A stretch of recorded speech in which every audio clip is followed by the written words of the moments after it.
আমরা প্রভুর ধন্যবাদ করি, তার গৌরব স্বীকার করি, কারণ আজকের এই মুহূর্ত পর্যন্ত তার সমস্ত আশীর্বাদ, মঙ্গল, দয়া এই আরাধনার মধ্য দিয়ে যেন আমরা গণনা করতে পারি, স্বীকার করতে পারি, তার প্রভুত্বের কাছে আত্মসমর্পণ করতে পারি, তাকে প্রণিপাত করতে পারি, কারণ তিনি আমাদের রক্ষক, পালক।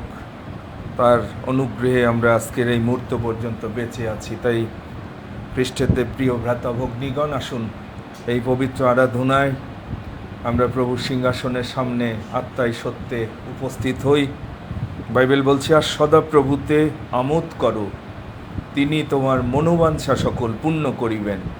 তোমার গতি সদা প্রভুতে অর্পণ করো, তাতে নির্ভর করো, তিনি কার্য সাধন করিবেন।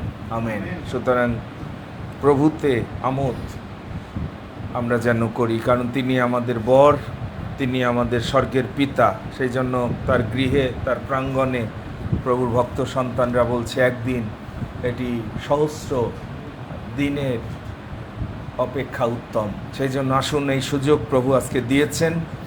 আজকে আমাদের প্রত্যেকের জীবনে যে দয়া, আশীর্বাদ দরকার, আমরা যেন প্রভুর কাছ থেকে তা গ্রহণ করতে পারি। ঈশ্বর প্রভু, আমি হই আপনহারা। আসুন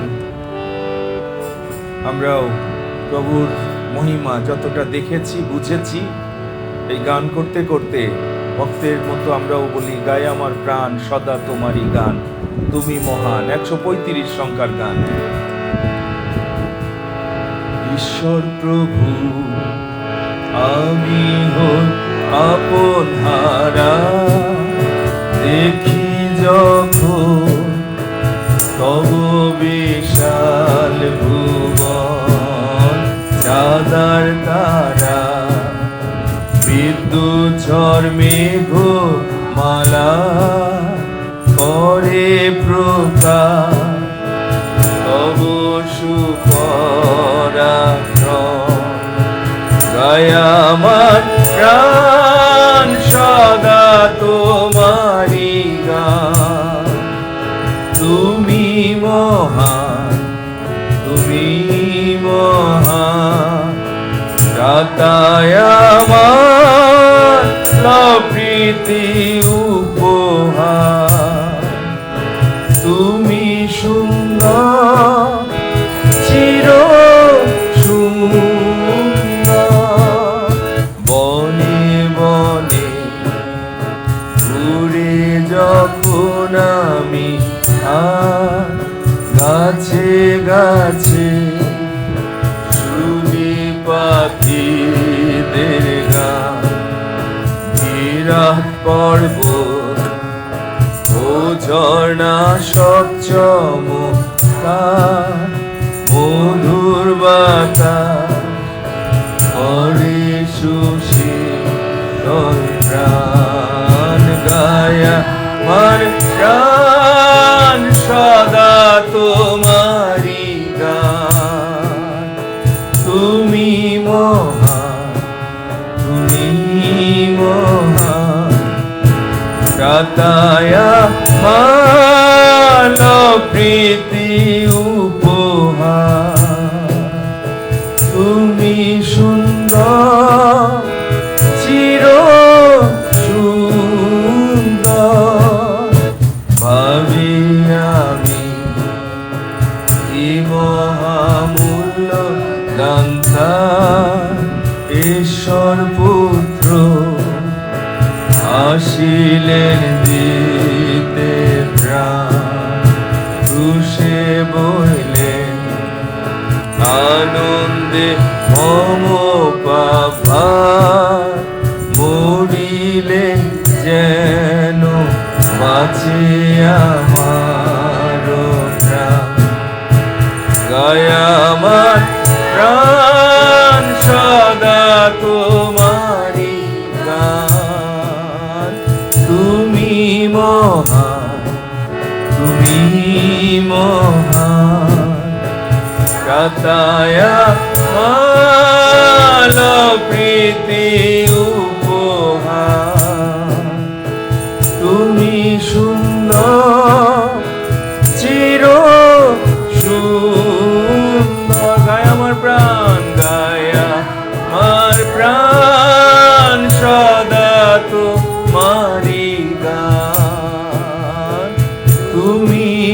মহান, তুমি মহান, রাতায়া ভালো প্রীতি উপহার, তুমি সুন্দর, চির সুন্দর।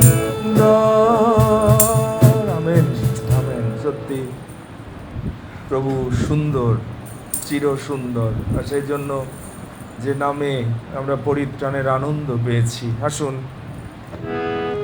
সেই নামে প্রভু গৌরব ঘোষণা করি।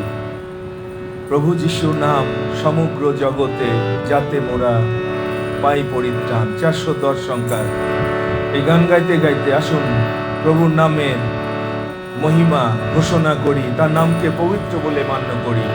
প্রভু যিশুর নাম সমগ্র জগতে, যাতে মোরা পাই পরিত্রাণ। প্রভু যিশুর নাম সমগ্র জগতে, যাতে মোরা পাই পরিত্রাণ। আকাশের নিচে মনুষ্যদের মধ্যে আর কোনো নাম দত্ত নাই। আকাশের নিচে মনুষ্যদের মধ্যে আর কোনো নাম দত্ত নাই, কেবল প্রভু যিশু নাম সমগ্র জগৎ, যাতে মোরা পাই পরিত্রাণ। প্রভু যিশু নাম সমগ্র জগতে, যাতে মোরা পাই। তিনি পৃথিবীতে এলেন, রক্ত বহাইলেন, পাপের জন্য মূল্য দিলেন। তিনি পৃথিবীতে এলেন, রক্ত বহাইলেন, পাপের জন্য মূল্য দিলেন। আমাদের বাঁচাতে, মুক্তি দিতে যিশু ক্রুশে প্রাণ দিলেন। আমাদের বাঁচাতে, মুক্তি দিতে যিশু ক্রুশে প্রাণ দিলেন। প্রভু যিশু নাম সমগ্র জগতে, যাতে মোরা পাই। যে বিশ্বাস করিবে প্রভু যিশুর নামে, জীবিত রবে সর্বদাই। যে বিশ্বাস করিবে প্রভু যিশুর নামে, জীবিত রবে সর্বদাই।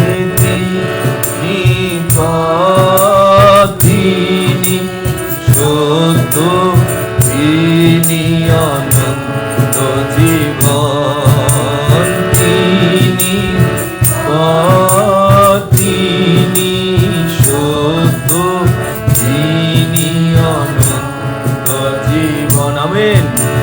প্রভু যিশু নাম সমগ্র জগতে, যাতে মোরা পাই পরিত্রাণ। প্রভু যিশু নাম সমগ্র জগতে, যাতে মোরা পাই পরিত্রাণ। Amen, amen. আসুন সেই প্রভুর কাছে আজকে যারা আমরা এসেছি, আর কোথাও পরিত্রাণ নাই, কেবল প্রভুর কাছে। প্রভু যিশুর নাম সমগ্র জগতে, যেন সেই মহিমান্বিত নামে সমস্ত জানু পাতিত হয়। প্রিয় ভাই বোন, আসুন আজকে যারা সেই জীবন্ত প্রভুর পবিত্র নামে তার প্রাঙ্গণে উপস্থিত হয়েছি, আসুন একচিত্ত হয়ে আত্মায় সত্যে আরাধনার জন্য প্রভুর পরাক্রান্ত হস্তের নিচে আমাদের জীবন আমরা সমর্পণ করি। যেন আজকে যে অনুগ্রহ দরকার, আশীর্বাদ দরকার, এই মন্দ জগতে প্রভুর অনুগ্রহ ছাড়া আমাদের জীবন কতটা বিপজ্জনক, ভিন্ন তোমরা কিছুই করতে পারো না। অন্যদিকে যদি আমরা তার পরাক্রান্ত হস্তের নিচে নত হই, তিনি নম্র দিগকে অনুগ্রহ প্রদান করেন এবং সেই অনুগ্রহ আমাদের জন্য যথেষ্ট হবে। আসুন ভক্তি ভয় সহকারে প্রীতিজনক আরাধনা প্রভুর সিংহাসনের সামনে উপস্থিত করি তার শেখানো প্রার্থনা উচ্চারণের মধ্য দিয়ে। হে আমাদের স্বর্গস্থ পিতা, তোমার নাম পবিত্র বলিয়া মান্য হোক, তোমার রাজ্য আইসুক, তোমার ইচ্ছা সিদ্ধ হোক, যেমন স্বর্গে তেমনি পৃথিবীতে হোক। আমাদের প্রয়োজনীয় খাদ্য আজ আমাদিগকে দাও, আর আমাদের অপরাধ সকল ক্ষমা করো, যেমন আমরা আপন আপন অপরাধী দিগকে ক্ষমা করিয়াছি। আর আমাদের পরীক্ষাতে আনিও না, কিন্তু মন্দ হইতে রক্ষা করো, কারণ রাজ্য পরাক্রম ও মহিমা যুগে যুগে তোমার। আমেন। Hallelujah, hallelujah. প্রভু তোমার ধন্যবাদ করি, গৌরব প্রশংসা করি, কারণ তুমি সমস্ত গৌরব প্রশংসা পাবার একমাত্র যোগ্য। রাজাদের রাজা, প্রভুদের প্রভু, তোমাকে প্রণিপাত করি। এই আরাধনা যেন তোমার দৃষ্টিতে গ্রাহ্যনীয় হয় পিতা, সেই অনুগ্রহ তুমি করো, সেই পরিচালনা তুমি দাও। পবিত্র আত্মন আমাদের প্রত্যেককে নিয়ন্ত্রণ করো, তোমার আবেশে রাখো। আত্মাই সত্যি আরাধনার মধ্য দিয়ে যেন যিশু নামের প্রতিষ্ঠা আমরা করতে পারি, যিশু নামকে উচ্চকৃত করতে পারি।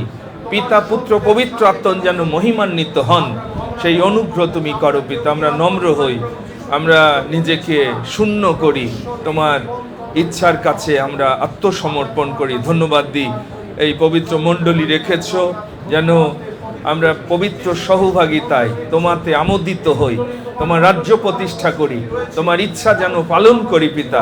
এই মন্দ জগতে তোমার দুর্গের মধ্যে ধার্মিক কেবল রক্ষা পায় যখন সে তোমার দুর্গের মধ্যে সে যখন আসে, তুমি রক্ষক পালক হয়ে বিশ্রাম জলের ধারে ধারে তোমার মেষদের তুমি পরিচালনা দিয়ে থাকো, তাদের প্রাণ তুমি রক্ষা করে থাকো, এবং তোমার গৃহে আমরা চিরদিন বসতি করার সেই নিশ্চয়তা লাভ করি পিতা।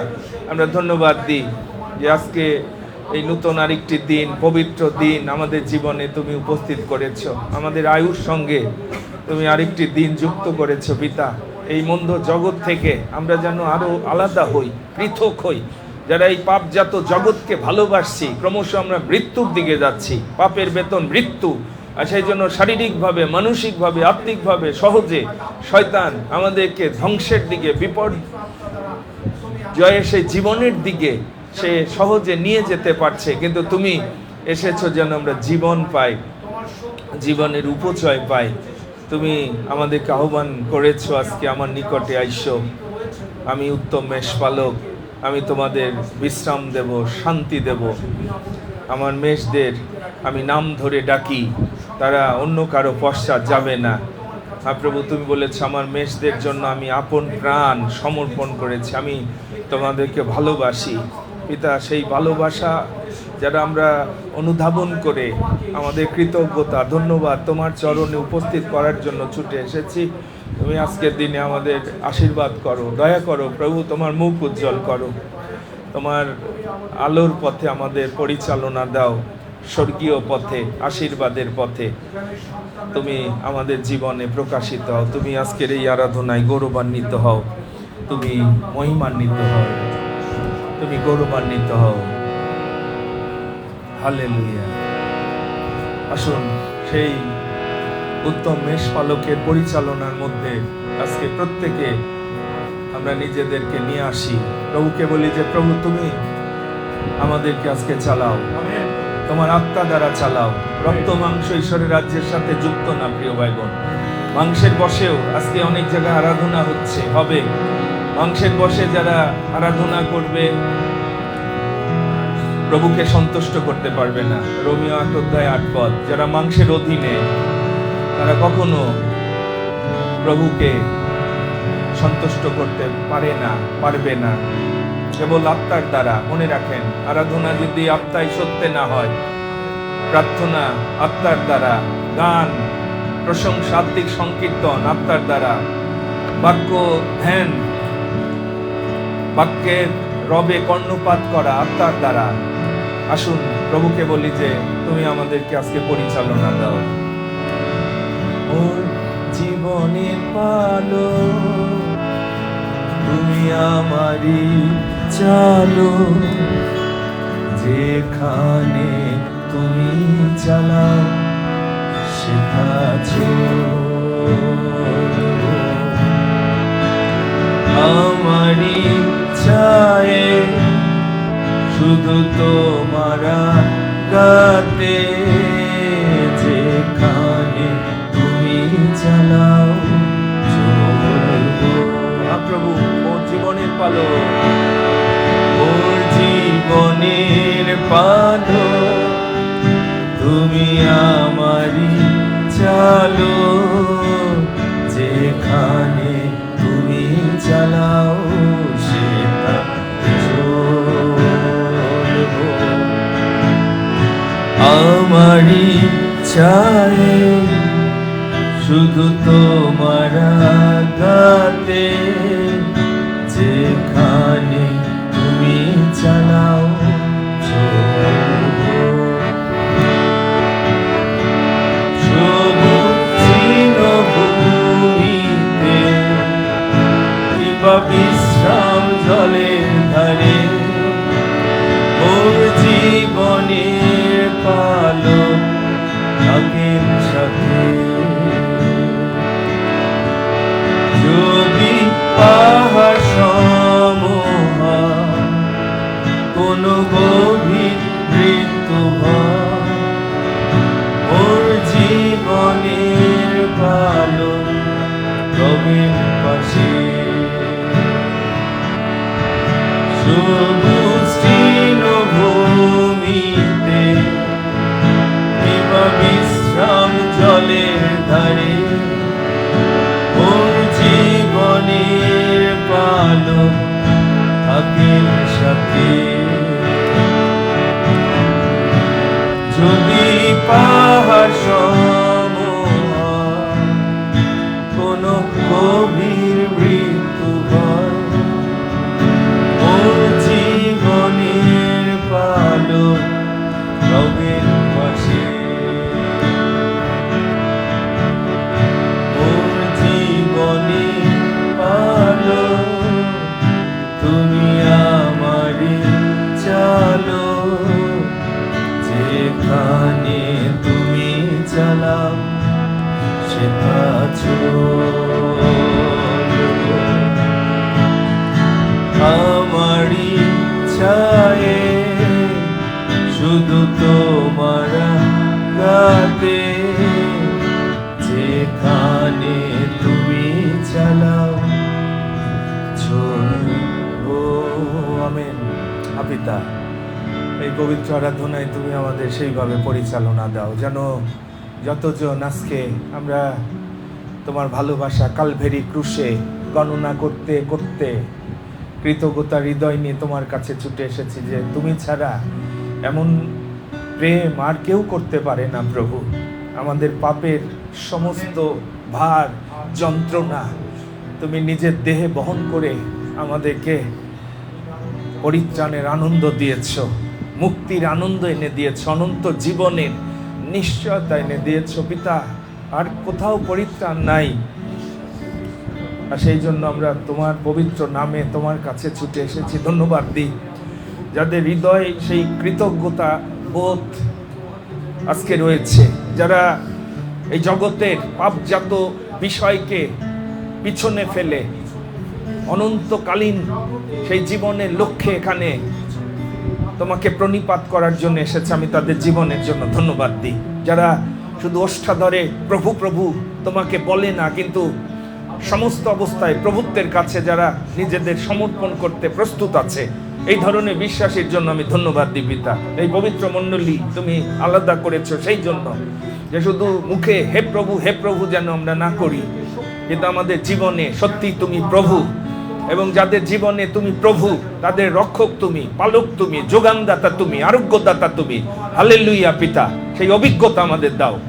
কিন্তু যারা তোমার গৃহের বাইরে অবস্থান করছে, সব হারাচ্ছে, শারীরিক, মানসিক, আত্মিক শান্তি হারাচ্ছে এবং ক্রমশ মাংসের দ্বারা মৃত্যুর দিকে যাচ্ছে। এতে তুমি আহ্বান করেছ যেন তোমার রাজ্য যে সন্নিকট, আমরা যেন প্রস্তুত হই, মন পরিবর্তনের ফলে যেন ফলবান হই। আজকের এই পবিত্র আরাধনা তোমার দৃষ্টিতে যেন গ্রাহ্য হয়, সেই অভিষেকের মহিমা তুমি প্রকাশ করো। তোমার রাজ্যের পরাক্রম প্রকাশিত হোক, তোমার প্রতাপে এই স্থান তুমি পূর্ণ করো যিশু নামে, হালেলুয়া। সমস্ত গৌরব আমরা তোমাকে দিয়ে অবনত মস্তকে তুমি গ্রহণ করো যিশু নামে, এই প্রার্থনা চাই, আমেন, আমেন। দয়া করে বসবেন। ধন্যবাদ দিই যারা আজকে প্রভুর এই দিনকে পবিত্র বলে মান্য করার জন্য উপস্থিত হয়েছেন, যে প্রভু তোমার দিনকে আমি আজকে পবিত্র বলে মান্য করার জন্য ছুটে এসেছি। প্রভু সেই সুযোগ আজকে আমাদের দিয়েছেন যেন আমাদের প্রতিদিনের জীবনে, পরিবারে আমরা সমস্ত আশীর্বাদগুলো স্মরণ করতে পারি, গণনা করতে পারি। যারা ফেসবুকেও আজকে আমাদের সঙ্গে সংযুক্ত হয়েছে আত্মিক সহভাগিতায়, যারা জীবিত বিশ্বাসী, প্রতিদিন তারা প্রভুর কাছ থেকে খাদ্য গ্রহণ করে, এটি হচ্ছে জীবিত বিশ্বাসীর প্রমাণ। যারা লস্ট, মৃত যারা, তারা প্রভুর গৃহের বাইরে হারানো পুত্রের মতো।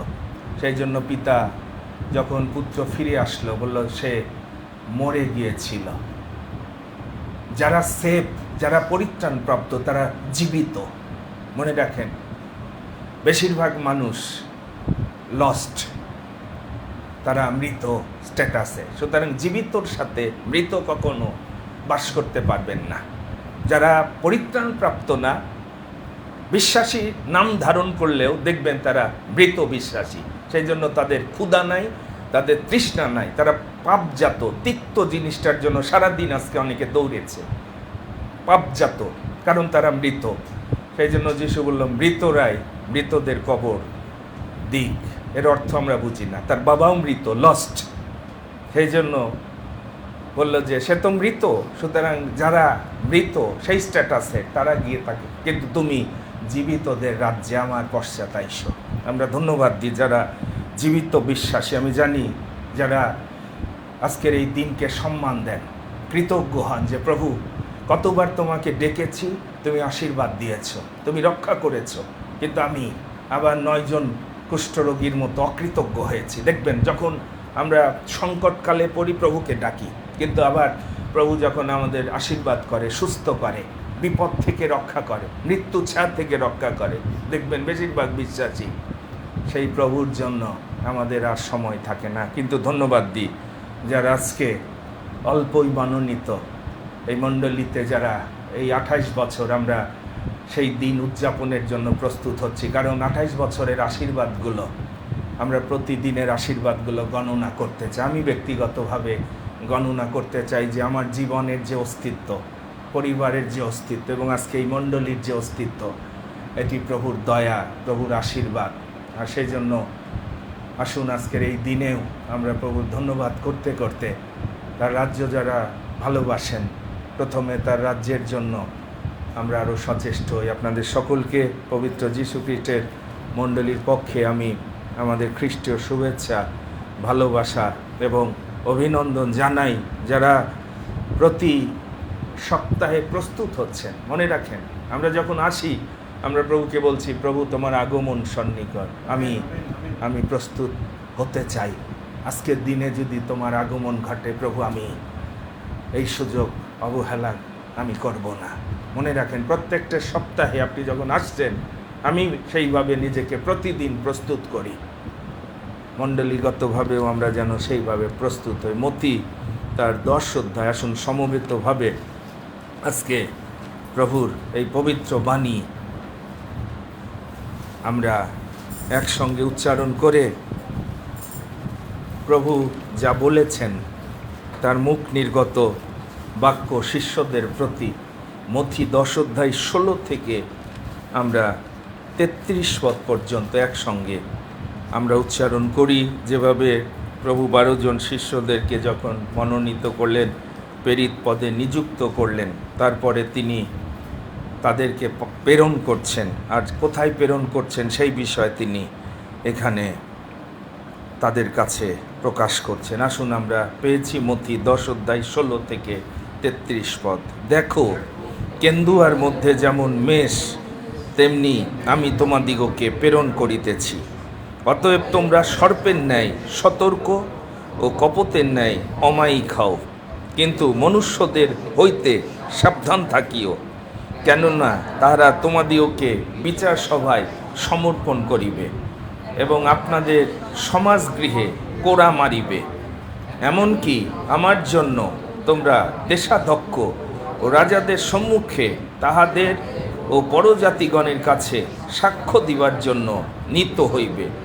কিন্তু যখন লোকে তোমাদিগকে সমর্পণ করিবে, তখন তোমরা কিরূপে কি বলিবে সে বিষয়ে ভাবিত হইও না, কারণ তোমাদের যাহা বলিবার তাহা সেই দণ্ডেই তোমাদিগকে দান করা যাইবে। কেননা তোমরা কথা বলিবে এমন নয়, কিন্তু তোমাদের পিতার যে আত্মা তোমাদের অন্তরে কথা কহেন তিনিই বলিবেন। আর ভ্রাতা ভ্রাতাকে ও পিতা সন্তানকে মৃত্যুতে সমর্পণ করিবে, এবং সন্তানেরা মাতা পিতার বিপক্ষে উঠিয়া তাহাদিগকে বধ করাইবে।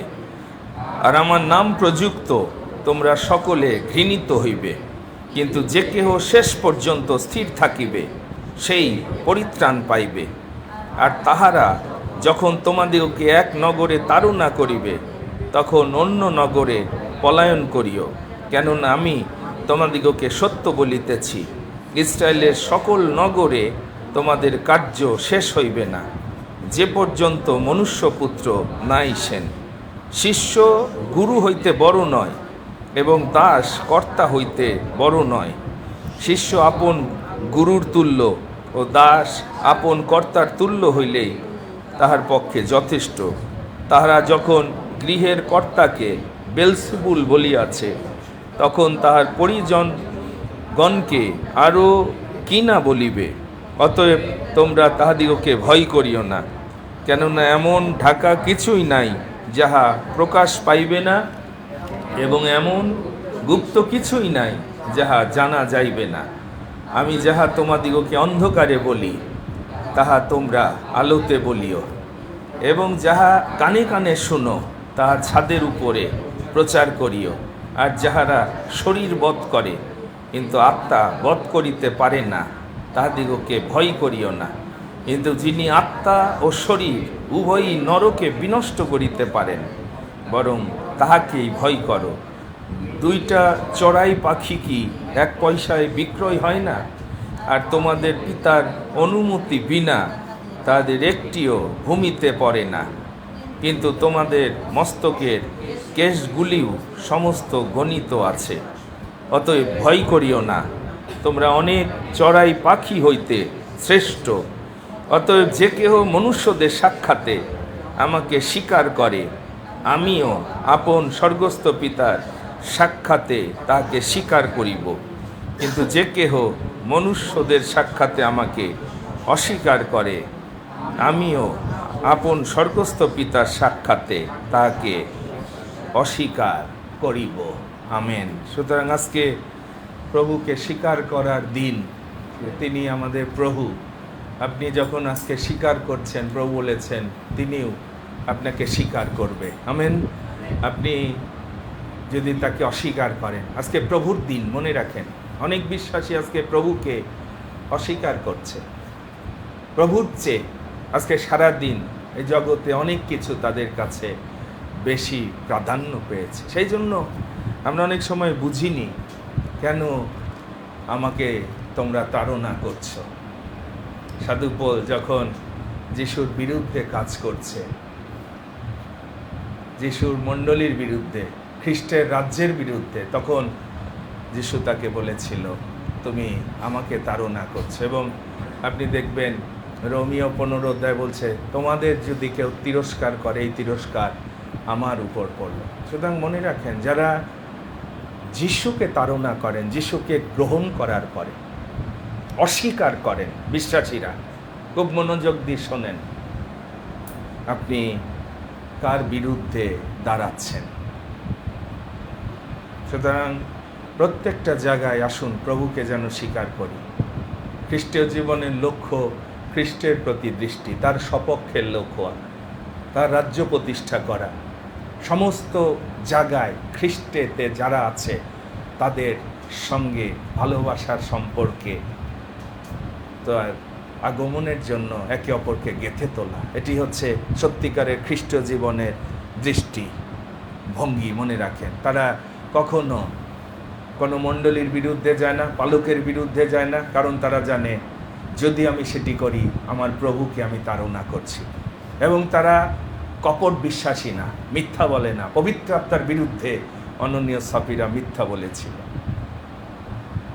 প্রভুকে মিথ্যা বলবেন না, প্রভু আমি তোমাকে ভালোবাসি। কয়েকদিনের খ্রিস্টান হবেন না, প্রভুর রাজ্য সন্নিকট। সিরিয়াস হন, মন ফিরান, প্রভুর সাথে যুক্ত হন। প্রভু থাকলে রক্ষা পাবেন। প্রভুর সাথে রিলেশনশিপ খ্রিস্টের জীবনের আসল লক্ষ্য, অন্য কিছু না। নিয়ম কানুন পালন করে প্রভুর সঙ্গে যুক্ত হতে পারবেন। তুমি আপন প্রথম প্রেম পরিত্যাগ করেছ। সেই জন্য আসুন প্রভুর ইচ্ছা জ্ঞাত হই, তার বাক্য শ্রবণ করি। আজকে আমাদের বাক্যের পরিচর্যার জন্য আমাদের এল্ডার জোয়েলকে প্রভু মনোনীত করেছেন। আসুন আমরা একটি গান গাইতে গাইতে প্রভুকে বলি যে প্রভু আমাদের আত্মিক কর্ণ তুমি খুলে দাও, তোমার আত্মায় কথা বলো, তোমার ইচ্ছা আমাদের কাছে প্রকাশ করো। আবার গাও মিষ্ট স্বরে গা জীবনদায়ী বাক্য,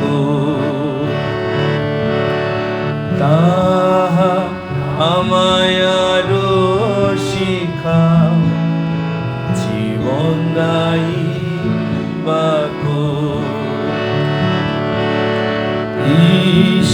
ঈশ্বরের উক্তি শিখায় বিশ্বাস ভক্তি, সুন্দর বাক্য মধুর বাক্য জীবনদায়ী বাক্য।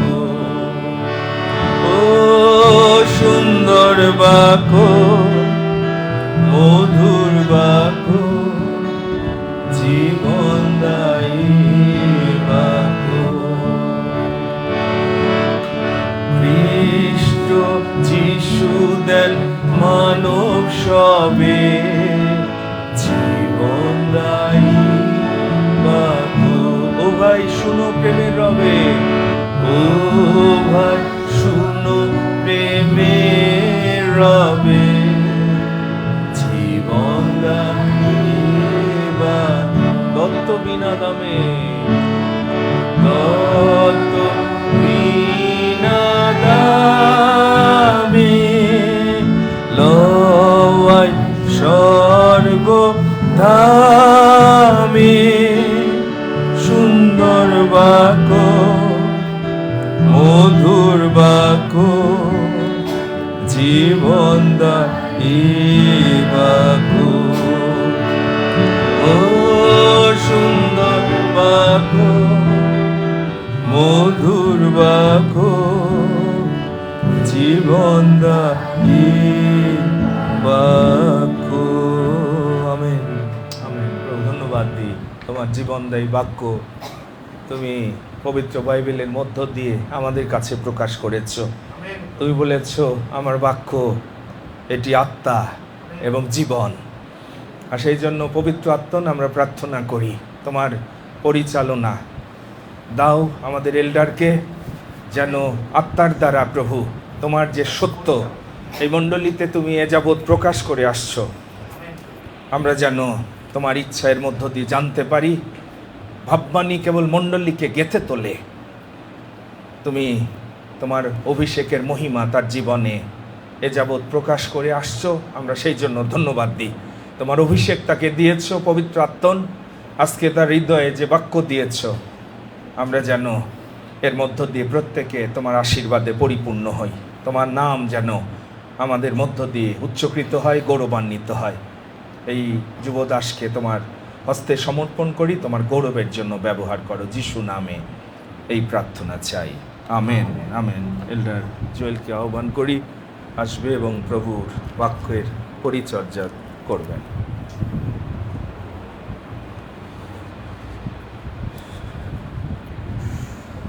সবাইকে ইম্মানুয়েল ধন্যবাদ দিই আমাকে বাক্যের পরিচর্যার জন্য, তার গৃহে আপনাদের সম্মুখে আহ্বান করার জন্য প্রভুর ধন্যবাদ করি। আজকে পবিত্র বিজয় দিন আমরা দেখতে পেয়েছি এবং সকলে সুস্থ শরীরে তার গৃহে আমরা উপস্থিত হয়েছি, যেন তার কাছে এসে আমরা তার আশীর্বাদ লাভ করতে পারি, তার অনুগ্রহ মধ্যে থাকতে পারি এবং তার সেবা আমরা যেন এভাবে করতে পারি। আমরা ধন্যবাদ দিই, তিনি আমাদেরকে এগিয়ে যেতে সাহায্য করছে এই বছরে। আমরা এই বছরে প্রায় অর্ধেক অংশে চলে এসেছি এবং সামনে যেটুকু সময় আছে আমরা যেন তার বাক্যে আরও বিশ্বাস করে আমাদের হৃদয়কে আমরা যেন প্রস্তুত করি।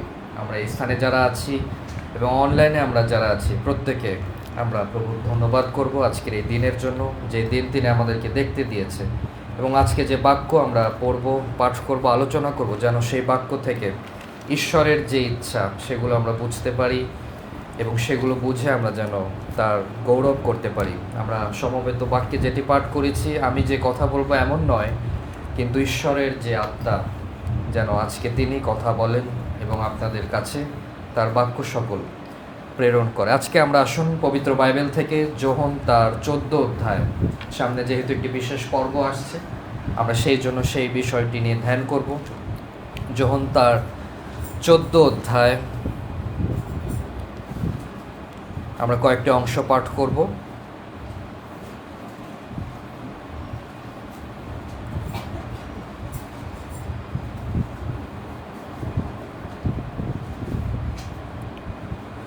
পনেরো থেকে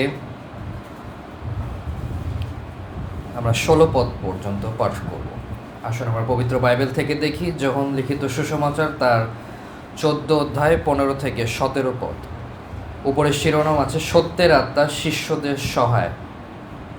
তোমরা যদি আমাকে প্রেম করো তবে আমার আজ্ঞা সকল পালন করিবে, আর আমি পিতার নিকটে নিবেদন করিব এবং তিনি আর এক সহায় তোমাদিগকে দিবেন, যেন তিনি চিরকাল তোমাদের সঙ্গে থাকেন। তিনি সত্যের আত্মা। জগৎ তাহাকে গ্রহণ করিতে পারে না, কেননা সে তাহাকে দেখে নাই, তাহাকে জানেও নাই। তোমরা তাহাকে জানো, কারণ তিনি তোমাদের নিকটে অবস্থিতি করেন ও তোমাদের অন্তরে থাকিবেন। আমেন। আসুন বাক্যের জন্য আমরা মস্তক অবনত করি, ধন্যবাদ দিই প্রভুকে, যেন এই বাক্যের যে সত্য, বাক্যের যে তত্ত্ব, এগুলো যেন আমরা আজকে প্রভুর কাছ থেকে লাভ করতে পারি। প্রভু, আমরা তোমার গৌরব করি, পবিত্র দিন আমাদের সম্মুখে রেখেছো, এই বিশ্রাম দিন, তোমার দিন, যেন তোমাকে আমরা গৌরব দিই, তোমার আমরা যেন সেবা করি, তোমাকে আমরা যেন ধন্যবাদ দিই, তোমার আমরা যেন প্রশংসা করি। তোমার পবিত্র নাম তুমি সেজন্য আমাকে দিয়েছো, আমাদেরকে দিয়েছো, যেন সেই নামে আমরা বিশ্বাস করি এবং বিশ্বাস করে তোমার প্রশংসা করতে করতে তোমার গৃহে, তোমার প্রাঙ্গণে আমরা যেন উপস্থিত হই, যেন সেখান থেকে তোমার সিংহাসন থেকে আমরা তোমার প্রচুর পুরস্কার এবং অনুগ্রহ, দয়া, মঙ্গল আমরা যেন লাভ করতে পারি। আজকে যে সত্য তুমি আমাদেরকে জানাবে, যেন সেই সত্যের আত্মা যিনি আমাদের সহায়, যেন তিনি আমাদের অন্তরে থাকেন, আমাদের সঙ্গে বাস করেন এবং তোমার নামের জন্য, তোমার সেবার জন্য যেন তিনি আমাদেরকে সাহায্য করেন,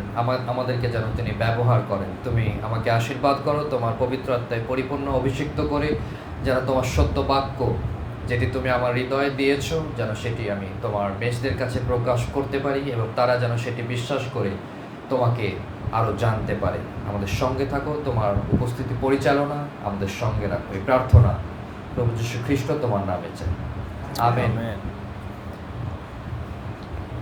সামনে যে পর্বটি আসছে, প্রভু সেই সহায় এই জগতে প্রেরণ করেছিলেন আমাদের প্রত্যেকের জন্য, যেন আমরা কেউ অনাথ না থাকি। অর্থাৎ ঈশ্বর কাউকে একা রাখতে চান না। যখনই আমরা একা থাকব, আমাদের কাছে শয়তান উপস্থিত হবে এবং সে যেভাবে হওয়াকে ভুলিয়েছিল ঠিক একইভাবে আমাদের সকলকে সে ভ্রান্তিতে নিয়ে যাওয়ার চেষ্টা করবে এবং শেষকালে এটি বেশি হবে। যেটি প্রকাশিত বাক্য আমাদের কাছে প্রকাশ করছে, সাধু পৌল আমাদের কাছে প্রকাশ করছে, যেন শেষকালের এই সময় যখন প্রভু আসবে তার আগে আমরা আমাদের বিশ্বাসকে যেন গচ্ছিত রাখতে পারি, আমাদের বিশ্বাসকে আমরা যেন সুরক্ষিত রাখতে পারি, যেন সেই বিশ্বাসে অন্য কেউ এসে না পড়ে, যেন সেই বিশ্বাস আমরা শেষ পর্যন্ত রক্ষা করতে পারি, যেটি আমরা মথি 10 অধ্যায় পাঠ করেছি, যে কেহ আমরা শেষ পর্যন্ত বিশ্বাসে স্থির থাকব, আমরা পরিত্রাণ লাভ করব। তাহলে আমাদের বিশ্বাসকে শেষ পর্যন্ত স্থির রাখা আমাদের নিজেদের কারো সাধ্য নয়।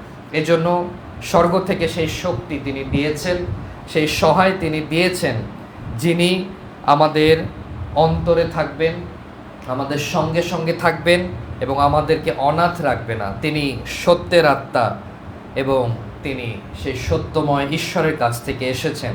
আজকে আমরা সেই বিষয় নিয়ে কিছুক্ষণ ধ্যান করব এবং তারপর আমরা ঈশ্বরের যে হস্ত, ঈশ্বরের যে অঙ্গুলি, সেটি নিয়ে আমরা বাক্য থেকে আজকে ধ্যান করব। কেন এটি আমাদের জীবনে দরকার, কেন আমাদের জীবনে ঈশ্বরের হস্ত এবং তার পরাক্রম দরকার, এবং এই হস্ত, এই হাত যদি আমার উপর তিনি না রাখেন বা সেটি যদি আমাকে তিনি না দেন, তাহলে আমরা কেউ পরিত্রাণ লাভ করতে পারবো না। পিতরকে যখন তিনি ধরেছেন, তিনি তার হাত দিয়ে ধরেছেন, তার হস্তকে তিনি ব্যবহার করেছেন। পৃথিবী যখন তিনি সৃষ্টি করেছেন, সেটিও তিনি তার হস্ত দ্বারা তিনি সৃষ্টি করেছেন। আজকে এই দুটি বিষয় আমরা বাইবেল থেকে ধ্যান করব। ঈশ্বরের যে আত্মা, এটি জগতে আসার পূর্বে তিনি আমাদের কাছে প্রকাশিত হয়েছেন এইভাবে, আদিপুস্তক 1 অধ্যায় 2 পদে, ঈশ্বরের আত্মা জলের উপরে অবস্থিতি করিতেছিল এবং তারপর ঈশ্বর সেখানে বাক্য পাঠিয়েছে এবং আত্মা আসার পর সেখানে বাক্য এসেছে, বাক্য দ্বারা পৃথিবী এবং আমাদের সমস্ত কিছু সৃষ্টি হয়েছে। এজন্য ঈশ্বরের সেই সহায়কে আমাদের প্রয়োজন, এজন্য ঈশ্বরের সেই সাহায্যকে আমাদের প্রয়োজন, যেন আমাদের জীবনেও যখন আমরা জল রাখব, যেন সেখানে বাক্য আসে, যেন সেখানে ঈশ্বরের নতুন সৃষ্টি আসে। রোমিও তার 8 অধ্যায় 6 পদ আমরা যদি দেখি, পৌল আমাদের কাছে বলছে, আত্মাই জীবনদায়ক, আত্মার ভাব জীবন ও শান্তি, কিন্তু মাংসের ভাব মৃত্যু। সেজন্য আমাদের সকলকে, যারা আমরা জীবিত থাকব, আত্মাতে জীবিত থাকতে হবে, আত্মাতে সবল থাকতে হবে, যেন আমরা ঈশ্বরের সাক্ষাতে জীবিত আরাধনা করতে পারি। ঈশ্বরের সাক্ষাতে আমরা যেন এসে তার গৌরব করতে পারি, তার ধন্যবাদ করতে পারি। প্রভু যীশু তার শিষ্যদেরকে বলেছে 15 পদে, যদি আমাকে প্রেম করো তবে আমার আজ্ঞা সকল পালন করিবে। আজকে আমরা এই বিষয়টি নিয়ে বাক্য থেকে ধ্যান করব, কিভাবে এই আজ্ঞাগুলো পৃথিবীতে এসেছে, কিভাবে ঈশ্বর সেই আজ্ঞাকে পৃথিবীতে প্রেরণ করেছে। আমরা ঈশ্বরের সেই লেখা আজকে পড়ব, ঈশ্বরের সেই আজ্ঞা আজকে আমরা পড়ব। ঈশ্বর তিনি তার হাতকে, তার অঙ্গুলিকে তিনি ব্যবহার করেছেন পৃথিবীতে আজ্ঞা প্রেরণ করার জন্য। ঈশ্বরের অঙ্গুলি প্রথম যে লেখাটি লিখেছে সেটি আমরা দেখতে পাবো 2 বিবরণ তার 9 অধ্যায় 10 পদে। আমরা যদি বাক্য থেকে দেখতে চাই, আমরা এগিয়ে যেতে পারবো। ঈশ্বর যিনি সর্বসৃষ্টি, সর্বশক্তিমান, তিনি সব কিছু সৃষ্টি করেছেন আপনাকে, আমাকে, এবং আমাদের কাছে তিনি তার আজ্ঞা সকল কিভাবে প্রেরণ করেছেন, আমরা যদি সেটি দেখি, 2 বিবরণ তার 9 অধ্যায় 10 পদ, মসির কাছে তিনি সেটি প্রকাশ করেছিলেন সিনয় পর্বতে। সেই প্রস্তর ফলকে 2টি ফলক সেখানে ছিল এবং অগ্নির মধ্য হইতে সেই লেখা তিনি মসির কাছে প্রকাশ করেছেন এবং সেখানে ঈশ্বরের যে আজ্ঞা ব্যবস্থা সেটি লেখা হয়েছিল। ঈশ্বরের হাত, ঈশ্বরের অগ্নি আমাদের জন্য পৃথিবীতে প্রথম এসে একটি কাজ করেছে, সেটি হচ্ছে ব্যবস্থা লিখেছে। অন্য কিছু সে লেখেনি, অন্য কিছু সে করেনি, আপনার জন্য, আমার জন্য তিনি ব্যবস্থা লিখেছেন, ঈশ্বরের আজ্ঞা লিখেছেন। এবং প্রভু যীশু তার শিষ্যদেরকে বলছে, যদি আমরা তার আজ্ঞা সকল পালন করি, আমরা তাকে তখন প্রেম করব এবং তিনিও আমাদের কাছে এসে বাস করবেন, আমাদের সঙ্গে থাকবেন, আমাদের অন্তরে তিনি তখন বাস করবে। আমরা আমাদের অন্তরে কেন শান্তি পাই না? কারণ এখানে ঈশ্বরের আত্মা বাস করছে না। ঈশ্বরের আত্মা যার অন্তরে বাস করবে, তার অন্তরে সর্বদা শান্তি থাকবে। Amen, amen. ঈশ্বরের অনুগ্রহ থাকবে, ঈশ্বরের ক্ষমা থাকবে, ঈশ্বরের শক্তি থাকবে। গীত সংগীতা তার 8 অধ্যায় আমরা যদি 3 এবং 4 পদ পড়ি, এখানে আমরা ঈশ্বরের অঙ্গুলির আরেকটি বর্ণনা আমরা দেখতে পাবো। দাউদ সেটি বলছে, আমি তোমার অঙ্গুলি নির্মিত আকাশমণ্ডল, তোমার স্থাপিত চন্দ্র ও তারকমালা নিরীক্ষণ করি। বলি, মর্ত কি যে তুমি তাহাকে স্মরণ করো, মনুষ্য সন্তান বা কি যে তাহার তত্ত্বাবধান করো। আজকে এই জায়গায় আমাদেরকে আসতে হবে যে আমরা কে, যে ঈশ্বর আমাদের তত্ত্বাবধান করছে। ঈশ্বরের আঙ্গুল যদি সমস্ত জগৎ সৃষ্টি করে, তাহলে তিনি কত শক্তিমান, কত মহৎ, কত বৃহৎ। এবং আমরা ক্ষুদ্র মনুষ্য, আমাদের কি আছে যে আমরা তার সম্মুখে এসে, আমরা তার সম্মুখে যখন দাঁড়াই, আমরা যখন তাকে বলি কিছু করতে, আমরা যখন তাকে কোনো আজ্ঞা দেই, কোনো অনুরোধ করি। দাউদ সেটি বুঝতে পেরেছে যে তোমার অঙ্গুলি এই চন্দ্র তারা সমস্ত কিছু সৃষ্টি করেছে, এবং এই পৃথিবীকেও সে সৃষ্টি করেছে। কত মহৎ এবং বৃহৎ তুমি, যে এদেরকে তুমি স্মরণ করো বা এদের তত্ত্বাবধান করো। এরা তো তোমাকে যে আরাধনা করবে, এটি তো তাদের কর্তব্য, কারণ তারা তোমার দৃষ্টিতে অতি ক্ষুদ্র। ঈশ্বরের অঙ্গুলি এত শক্তিশালী যে এটি পৃথিবীকে, চন্দ্রকে এবং আমাদের আশেপাশে যা আছে সমস্ত কিছুকে সৃষ্টি করেছে। এজন্য মানুষ যখন অহংকার করে, ঈশ্বর তার প্রতিরোধ করে। কারণ ঈশ্বর জানে যে আমি তোমাকে আমার অঙ্গুলি দিয়ে সৃষ্টি করেছি, তুমি কি যে আমি তোমার তত্ত্বাবধান করব। আমরা ফুয়েলে গত শুক্রবার যখন বসেছিলাম, আমরা আলোচনা করেছিলাম এবং আমি একটি প্রশ্ন করেছিলাম ছোট সন্তানদের, বলতো সব থেকে ভয়াবহ পাপ কি? অনেকে অনেক উত্তর দিয়েছে, কিন্তু আমি তখন তাদেরকে বলেছি একটি পাপ আছে যেটি প্রতিরোধ ঈশ্বর সরাসরি করে থাকে, সেটি হচ্ছে অহংকার। অন্য কোনো পাপকে ঈশ্বর শাস্তি দেয়, ঈশ্বর অন্য কারো মাধ্যমে তাদের সেটি জানায়, কিন্তু একটি পাপ আছে যেটি হচ্ছে অহংকার, সেটির ঈশ্বর নিজে প্রতিরোধ করে, যেন আমরা সেই পাপ থেকে দূরে থাকি। কারণ ঈশ্বর তিনি অহংকারীদের প্রতিরোধ করে। এই জন্য দাউদ সেখানে বলছে, মনুষ্য সন্তান বা কি যে তাহার তত্ত্বাবধান করো। ঈশ্বর জানে আমরা কতটা ক্ষুদ্র, ঈশ্বর জানে আমরা কতটা দুর্বল। যিশায় তার 48 অধ্যায় 13 পদ আমরা এই ভাববাদীর কাছে যদি যাই, তিনিও সেখানে বলছে ঈশ্বরের অঙ্গুলির কথা। ঈশ্বরের হস্ত, ঈশ্বরের অঙ্গুলি এই পৃথিবী ও আকাশমণ্ডল সৃষ্টি করেছে, এবং তিনি যখন এদেরকে ডাকে তারা একসঙ্গে দাঁড়ায়। কত ভয়াবহ ঈশ্বর, তাই না? যখন ঈশ্বর ডাকে তার সৃষ্টি দিগকে, তার এই চন্দ্রকে, তার এই নক্ষত্রকে, পৃথিবীকে, তারা তার বাক্য শুনে, আজ্ঞা সকল শুনে একসঙ্গে দাঁড়ায়। আমরা কি আজকে এই মণ্ডলীতে বা এই সকল স্থানে একসঙ্গে দাঁড়াতে পেরেছি যখন ঈশ্বর আমাদের ডেকেছে? তিনি আমাদেরকে তার হস্ত দিয়ে সৃষ্টি করেছে, তার অঙ্গুলি দিয়ে আমাদের কাছে তার আজ্ঞা সকল প্রেরণ করেছে। তিনি ডেকেছে, কিন্তু পৃথিবী রেসপন্স করেছে, চন্দ্র তারা রেসপন্স করেছে, তারা একসঙ্গে ঈশ্বরের সাক্ষাৎ এসে দাঁড়িয়েছে, তার বাধ্য হয়েছে। কিন্তু মনুষ্য সন্তান আমরা কিন্তু অহংকারী, এখনো আমরা কিন্তু তার কাছে আসিনি, আমরা তার বাধ্য হয়নি। এটি আমাদের জন্য একটি ভয়াবহ পাপ হতে পারে। যিশায় সেজন্য 68 অধ্যায় আমরা যদি দেখি 8 পদ, ভাববাদী আমাদের কাছে আবার প্রকাশ করছে, আমরা তোমার হস্তের কর্ম, আমরা সেই মনুষ্য মৃত্তিকা, এবং তুমি আমাদের কুম্ভকার, তুমি আমাদেরকে সৃষ্টি করেছো, তুমি আমাদেরকে নির্মাণ করেছো। এটি আমাদের স্মরণ করতে হবে, আমাদেরকে কে নির্মাণ করেছে, তিনি কত শক্তিশালী, তিনি কত পবিত্র, তিনি কত ভয়াবহ, এটি আমাদেরকে স্মরণ করতে হবে। তিনি আপনাকে গঠন করেছেন, তিনি আপনার জন্য একটি পরিকল্পনা করেছেন, যেটি মঙ্গলের পরিকল্পনা।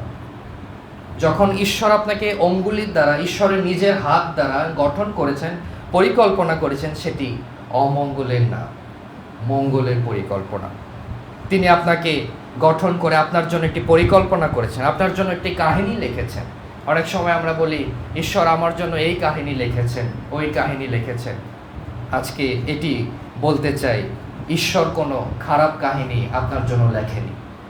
যদি আপনার জীবনে সেই সকল কাহিনী থাকে, আপনি ওভাররাইড করেছেন, আপনি নিজে আপনার কাহিনী লিখেছেন।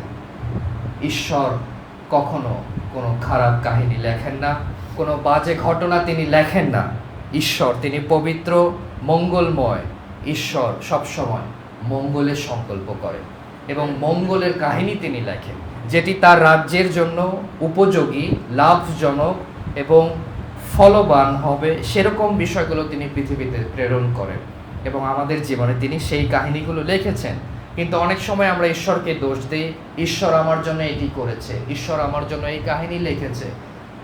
ঈশ্বর তিনি পবিত্র ঈশ্বর, তিনি কখনো বাজে কাহিনী লিখতে পারেন না। আপনার জীবনে যদি বাজে অধ্যায় থাকে, বাজে কাহিনী থাকে, আপনি সেটি বুনেছেন, আপনি সেটি লিখেছেন, ঈশ্বর সেটি লেখেনি।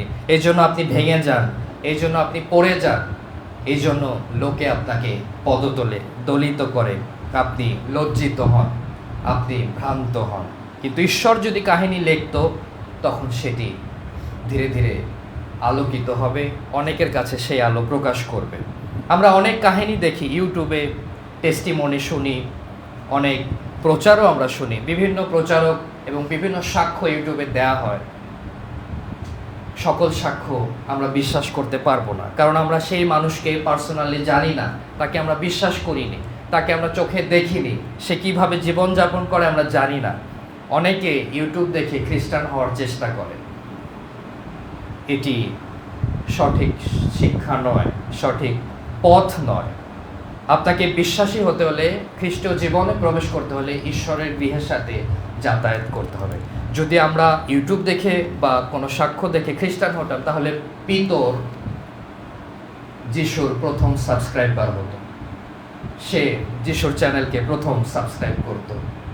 আপনাকে প্রভুর বাক্য এবং তার গৃহে এসে সেই শিক্ষাগুলো শুনতে হবে, তার সঙ্গে গমনাগমন করতে হবে, আপনাকে যিশুকে ব্যক্তিগতভাবে জানতে হবে।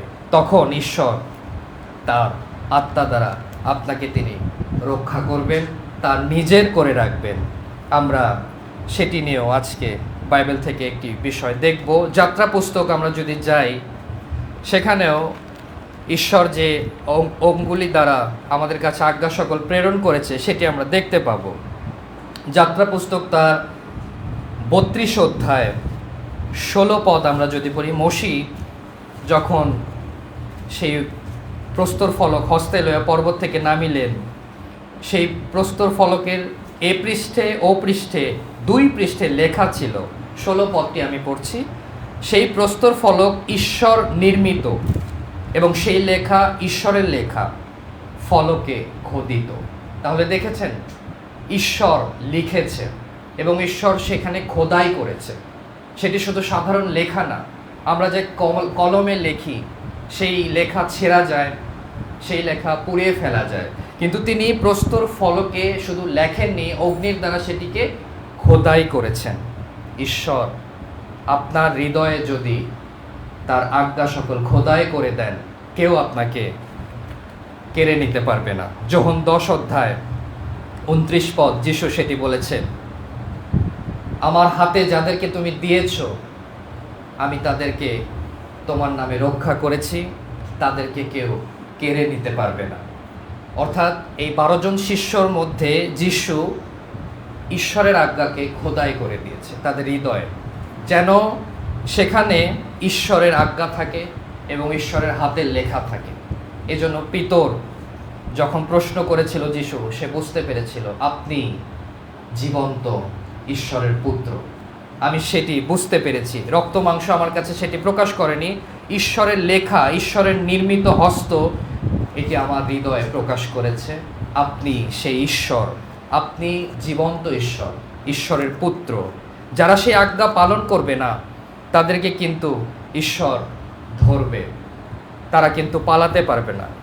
যারা ঈশ্বরের আজ্ঞা পালন করব না, আমরা ঈশ্বরের লেখা আমরা মানব না, ঈশ্বর কিন্তু আমাদের সকলের মধ্য থেকে তাহাকে ধরবে। ঈশ্বরের বাক্য সেজন্য আমাদেরকে হৃদয়ে রাখতে হবে। ঈশ্বরের বাক্য আমরা যদি হৃদয়ে রাখি, আমাদেরকে কোনোভাবে শয়তান ভ্রান্ত করতে পারবে না। আমরা যদি আরেকটি অংশ দেখি, আমোস তার 9 অধ্যায়, সেখানে আমরা দেখতে পাবো যারা ঈশ্বরের আজ্ঞা পালন করবে না, ঈশ্বর তাদেরকে পালিয়ে গেলেও ধরে আনবেন। কিভাবে ধরে আনবেন?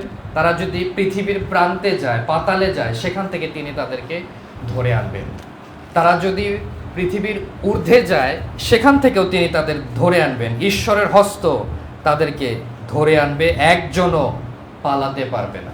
তাহলে আমরা ঈশ্বরকে ভয় করি না কেন? ঈশ্বর তার আজ্ঞা আমাদেরকে দিয়েছে এবং তার নিয়ম আমাদেরকে দিয়েছে, তিনি আমাদের কাছে লিখেছে তার বাক্যগুলো, তার আজ্ঞাগুলো।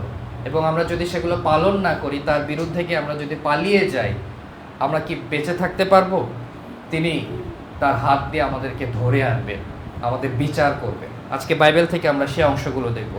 ঈশ্বর 3 বার বাইবেলের ইতিহাসে আমরা যদি দেখি, তার হাতকে ব্যবহার করেছেন, তার অঙ্গুলিকে ব্যবহার করে তিনি লিখেছেন। ঈশ্বর 3 বার পৃথিবীতে তার অঙ্গুলির দ্বারা লিখেছেন। প্রথম লেখাটি হচ্ছে সিনয় পর্বতে, সেই প্রস্তর ফলকে অগ্নির দ্বারা তিনি আজ্ঞা লিখেছেন। এবং দ্বিতীয় লেখাটি হচ্ছে দানিয়েল তার 5 অধ্যায় 5 পদ, ঈশ্বরের হাত বিচার লিখেছে। বেলশৎসর রাজা যখন সে ঈশ্বরের আজ্ঞার বিরুদ্ধে গিয়েছে, ঈশ্বরের নিয়মের বাইরে গিয়েছে, ঈশ্বরের হাত দেয়ালে তার জন্য বিচার লিখেছে। আমরা ঈশ্বরের নিয়ম বাদ দিয়ে যদি আমাদের নিয়ম লিখতে যাই, আমাদের ইচ্ছায় আমরা চলতে যাই, ঈশ্বর তার অঙ্গুলির দ্বারা আমাদের জন্য রাজপ্রাসাদের দেয়ালে বা আমাদের দেয়ালে তিনি বিচার লিখতে পারেন। এবং সেই রাতেই আমাদের মৃত্যু হতে পারে। সেই রাজা সেই রাতে মৃত্যুবরণ করেছে, যেই সময় তাকে বিচার দেয়া হয়েছে, বিচার লেখা হয়েছে, ঈশ্বরের হাত দেখেছে। এই রাজা তার মন্দিরের নিয়ম ভেঙেছে, মন্দিরের পাত্রগুলোর অপব্যবহার করেছে। তখন ঈশ্বরের হাত এসে বিচার লিখেছে। এবং যখন বিচার লেখা হয়েছে, রাজা তার চেহারা চেঞ্জ হয়ে গেছে এবং তার সমস্ত শরীর শীতল হয়ে গিয়েছে। তার 2টি জানু একটি আরেকটির সাথে ঠেকে গিয়েছে। আমাদের জীবনেও সেই পরিণতি হতে পারে যদি আমরা নিজের নিয়মে চলি, আমরা নিজের ইচ্ছায় চলি। ঈশ্বর তিনি লিখবেন আপনার জন্য, আমার জন্য তিনি বিচার লিখবেন, যেন আপনি সাবধান হন। এই রাজা, তার সময় ছিল না মন পরিবর্তন করার। যখন তার বিরুদ্ধে সেই আজ্ঞা লেখা হয়েছে, দ্বিতীয়বার ঈশ্বর তার অঙ্গুলিকে ব্যবহার করেছে এবং ওই রাতেই রাজার মৃত্যু হয়েছে। অনেক ভয়ঙ্কর একটি কাহিনী আমরা বাইবেলে দেখছি। যিশু তিনিও লিখেছেন। শেষে যেই লেখাটি আমরা আজকে পড়ব এবং যেই লেখাটি নিয়ে আমরা আলোচনা করব, 2টি লেখা আমরা দেখেছি। ঈশ্বর তিনি 2 বার লিখেছেন। প্রথমে তিনি লিখেছেন সেই ঈশ্বরের আজ্ঞা, তিনি খোদাই করেছেন। দ্বিতীয় লেখা তিনি দানিয়েলের পুস্তকে আমাদের কাছে প্রকাশ করেছে, ঈশ্বরের বিচার তিনি আমাদেরকে গণিত করছেন, পরিমিত করছেন। আমাদের মধ্যে তিনি সেই লেখা তিনি প্রকাশ করেছেন। আরেকটি লেখা যেটি যিশু, সেই যোহন 8 অধ্যায় আমরা যদি কয়েকটি অংশ দেখি, সেখানে আমরা দেখতে পাবো তিনি ভূমিতে লিখেছেন। এটি নিয়ে আজকে আমরা বাইবেল থেকে ধ্যান করব। তিনি সেখানে কি লিখেছিলেন? অনেকে বলে সেখানে তিনি অনেক কিছু লিখেছিলেন। আজকে আমরা দেখব বাইবেলের সঙ্গে মিল রেখে ঈশ্বর আমাদের কাছে কি প্রকাশ করছে। আমরা 2টি লেখা দেখেছি ঈশ্বরের, তিনি অঙ্গুলি দিয়ে লিখেছেন। একটি হচ্ছে ঈশ্বরের আজ্ঞা, আরেকটি হচ্ছে বিচার। এবং শেষে নতুন নিয়মে তিনি এসে আবার যিশুর হাত দ্বারা পৃথিবীতে লিখেছেন। আমরা সেই ঘটনাটি আগে পড়ি। আমরা যদি যখন তার 8 অধ্যায় পড়ি, আমরা দেখতে পাবো সেই ঘটনাটি একজন স্ত্রী লোককে ব্যভিচার যিনি করেছিলেন, তাকে অধ্যাপক ফরিসীগণ ধরলো এবং ধরে তাকে যিশুর সামনে নিয়ে আসলো এবং বলল, ব্যবস্থায় মোশি এই প্রকার লোককে পাথর মারিবার আজ্ঞা আমাদিগকে দিয়াছেন, তবে আপনি কি বলেন? যিশুকে তিনি প্রশ্ন করছেন। তাহারা তাহার পরীক্ষা ভাবেই এই কথা কহিল। যেন তাহার নামে দোষারোপ করিবার সূত্র পাইতে পারেন। কিন্তু যিশু হেট হইয়া অঙ্গুলির দ্বারা ভূমিতে লিখিতে লাগিলেন। আরেকটি বার ঈশ্বরের হাত, ঈশ্বরের অঙ্গুলি লিখছে। কি লিখছে আমরা পরে সেটি জানব। যখন যিশু লিখছে, 7 পদ থেকে আমি পড়ব। পরে তাহারা যখন পুনঃ পুনঃ তাহাকে জিজ্ঞাসা করিতে লাগিলেন, তিনি মাথা তুলিয়া তাহাদিগকে কহিলেন, তোমাদের মধ্যে যে নিষ্পাপ সেই প্রথমে ইহাকে পাথর মারুক। পরে তিনি পুনর্বার হেট হইয়া অঙ্গুলি দিয়া ভূমিতে লিখিতে লাগিলেন। তখন তাহা শুনিয়া এবং আপন আপন সংবেদ দ্বারা দোষীকৃত হইয়া একে একে বাহিরে গেল। প্রাচীন লোক অবধি আরম্ভ করিয়া শেষ পর্যন্ত গেল।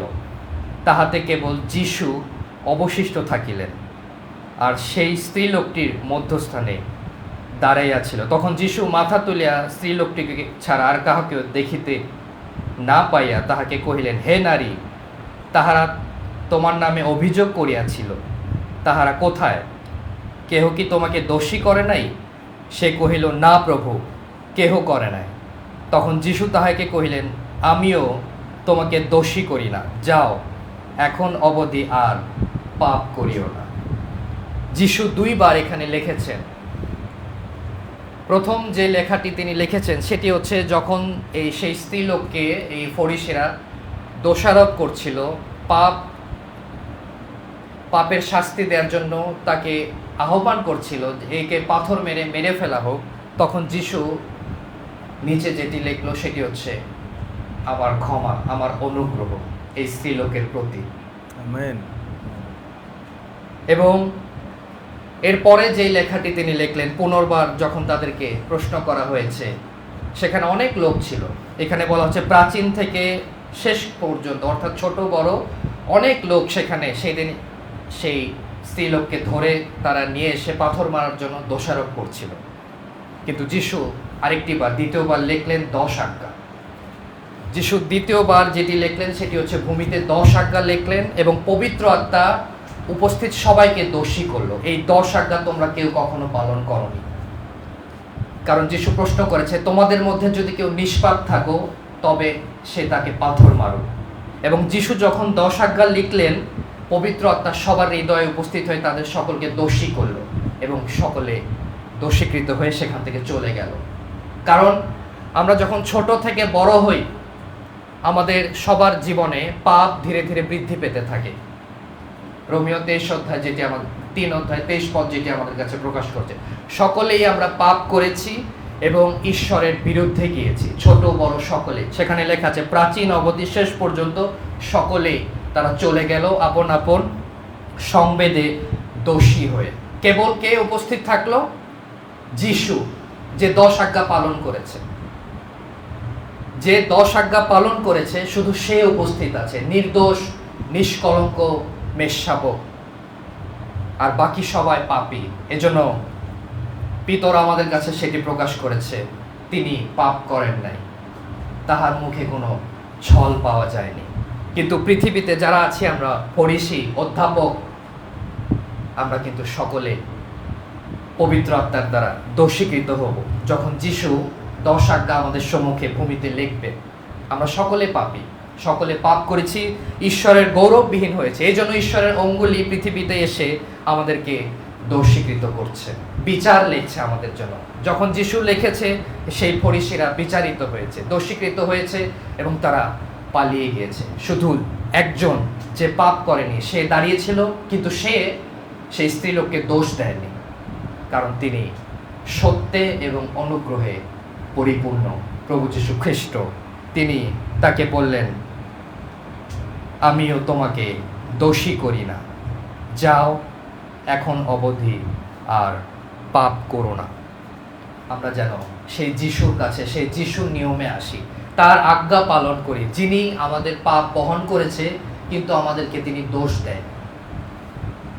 আজকে বিশেষ পর্বের সময় সামনে যে রবিবারটি আসছে, আমরা যেন সেই যাচনাটি করতে পারি, যেন প্রভু আমাদেরকে দোষ না দিয়ে তার আত্মাতে পরিপূর্ণ করেন। Amen, amen. এবং তার আত্মাতে আমাদেরকে তিনি পরিচালিত করেন, যেন সেই আত্মা আমাদের অন্তরে থাকে যেন সেখানে আর কোনো পাপ না থাকে, কারণ পাপ নিয়ে আমরা স্বর্গে প্রবেশ করতে পারবো না। আমেরিকায় একজন অন্ধ লোক, সে অবগাহন নিতে উপস্থিত হয়েছিল একটি মণ্ডলীতে, এবং যখন সে অবগাহন নিলে, সে অন্ধ, কিচ্ছু দেখতে পায় না চোখে।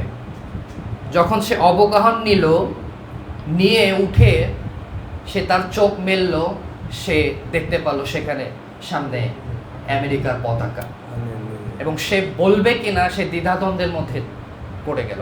পাস্টরকে সে বলবে কিনা যে কি হচ্ছে তার সাথে, এবং পাস্টরকে সে জিজ্ঞাসা করছে, এখানে কি অনেক লোক দাঁড়িয়ে আছে?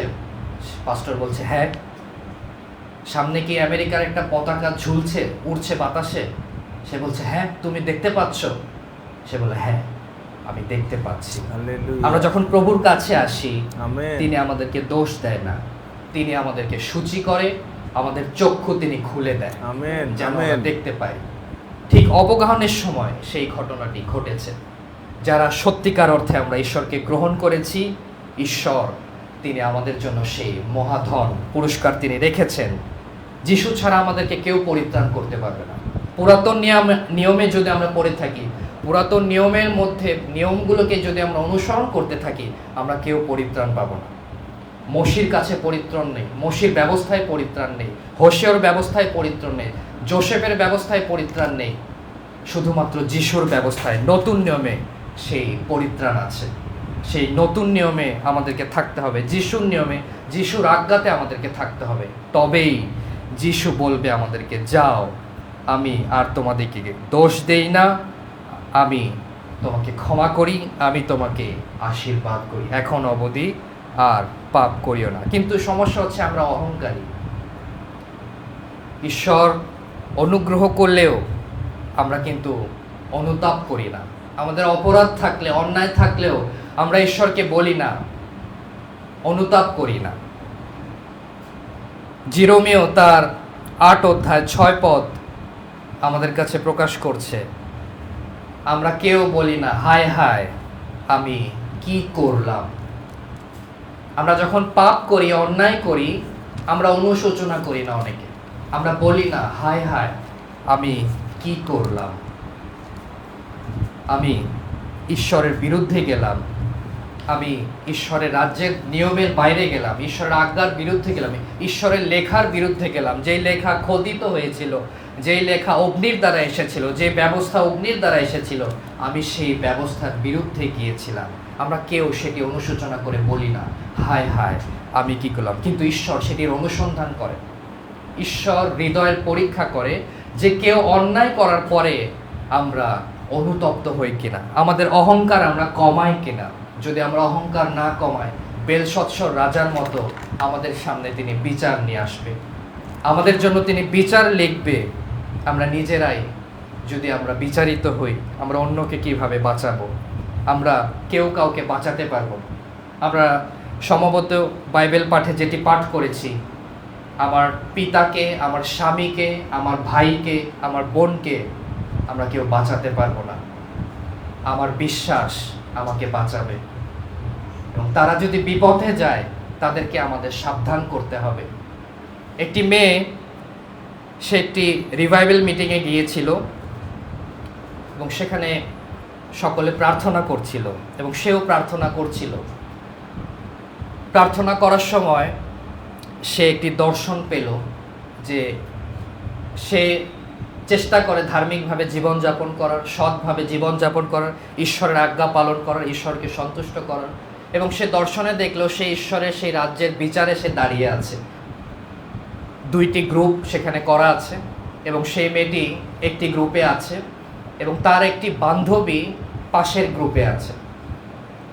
ঈশ্বর যখন আজ্ঞা দিল, সেই মেয়েকে বলল, তুমি আমার রাজ্যের জন্য মনোনীত হয়েছো, তুমি আমার রাজ্যে এসে বাস করতে পারবে। কিন্তু অপরদিকে আরেকজন, তার জন্য যে আজ্ঞাটি দেওয়া হয়েছিল সেটি হচ্ছে, তুমি আমার রাজ্যের জন্য উপযুক্ত নও, তোমাকে নরকে, যেখানে শয়তান বাস করবে, সেখানে নিক্ষিপ্ত করা হবে। তখন তার বান্ধবী সেই মেয়েটাকে চিৎকার করে কাঁদতে কাঁদতে বলল, তুমি কেন আমাকে এই সকল বিষয় আগে বলনি? তুমি কেন আমাকে ঈশ্বরের ব্যবস্থা জানাওনি? তুমি কেন আমাকে ঈশ্বরের লেখাগুলো বলনি যে ঈশ্বরের আজ্ঞা কিভাবে পালন করলে তার রাজ্যে যেতে পারবো? প্রিয় ভাই বোন, আপনার পরিবারে যদি কেউ সেই অপোজিট প্রান্তে যায়, তারা কিন্তু আপনাকে দোষ দিবে বিচারের দিনে। কেন আপনি তাকে সাবধান করেননি? কেন ঈশ্বরের লেখা, ঈশ্বরের নিয়ম আপনি আপনার সন্তানকে জানাননি? সে কিন্তু সেই দিন চিৎকার করবে এবং কেঁদে আপনাকে দোষ দিবে। আপনি সিলেক্ট হয়ে গেলেও সেটি আপনার শুনতে হবে। সেই দর্শনে ঈশ্বর সেটি দেখিয়েছে। অনেক সময় আমরা সত্য অনেককে বলি না, সাবধান করি না, তখন কিন্তু তারাই আমাদেরকে দোষ দিবে। কেন তুমি আমাকে বলনি? কেন তুমি আমাকে সাবধান করনি? কেন তুমি আমাকে ঈশ্বরের লেখা দেখাওনি?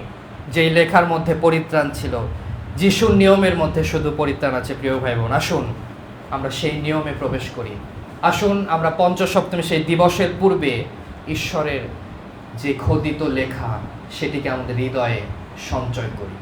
আমাদের যে ফলক আছে, হৃদয়ের ফলক, সেটি মাংসময় কিনা নাকি প্রস্তরময়, সেটি আমরা পরীক্ষা করি এবং সেখানে ঈশ্বরের বাক্য সঞ্চয় করি, ঈশ্বরের লেখা সঞ্চয় করি, যেন সেটি খোদিত থাকে এবং পঞ্চসপ্তমীর দিনে যেন সেটি অগ্নির দ্বারা খোদিত হয়। যেন অগ্নির দ্বারা ঈশ্বরের বাক্য আপনার হৃদয়ে খোদিত হয়, যেন ঈশ্বর আপনাকে রক্ষা করতে পারে তার বাক্যের দ্বারা। আসুন মস্তক অবনত করি, কিছুক্ষণ আমরা নীরব থাকি, আমরা অনুতাপ করি, আমরা বলি, হায় হায়, আমি ঈশ্বরের বিরুদ্ধে পাপ করেছি, আমি ঈশ্বরের নিয়মের বাইরে গিয়েছি, আমি যিশুর নিয়মে না, আমি পুরাতন নিয়মে অনুসরণ করছি, যেখানে পরিত্রাণ নেই, যেখানে অন্ধকার আছে, নোংরামি আছে, দুষ্টামি আছে, পাপ আছে, অবিশ্বস্ততা আছে। হোসেওর নিয়মে, যোসেফের নিয়মে, মসির নিয়মে আমরা যদি চলি, আমরা কখনো পরিত্রাণ লাভ করতে পারবো না।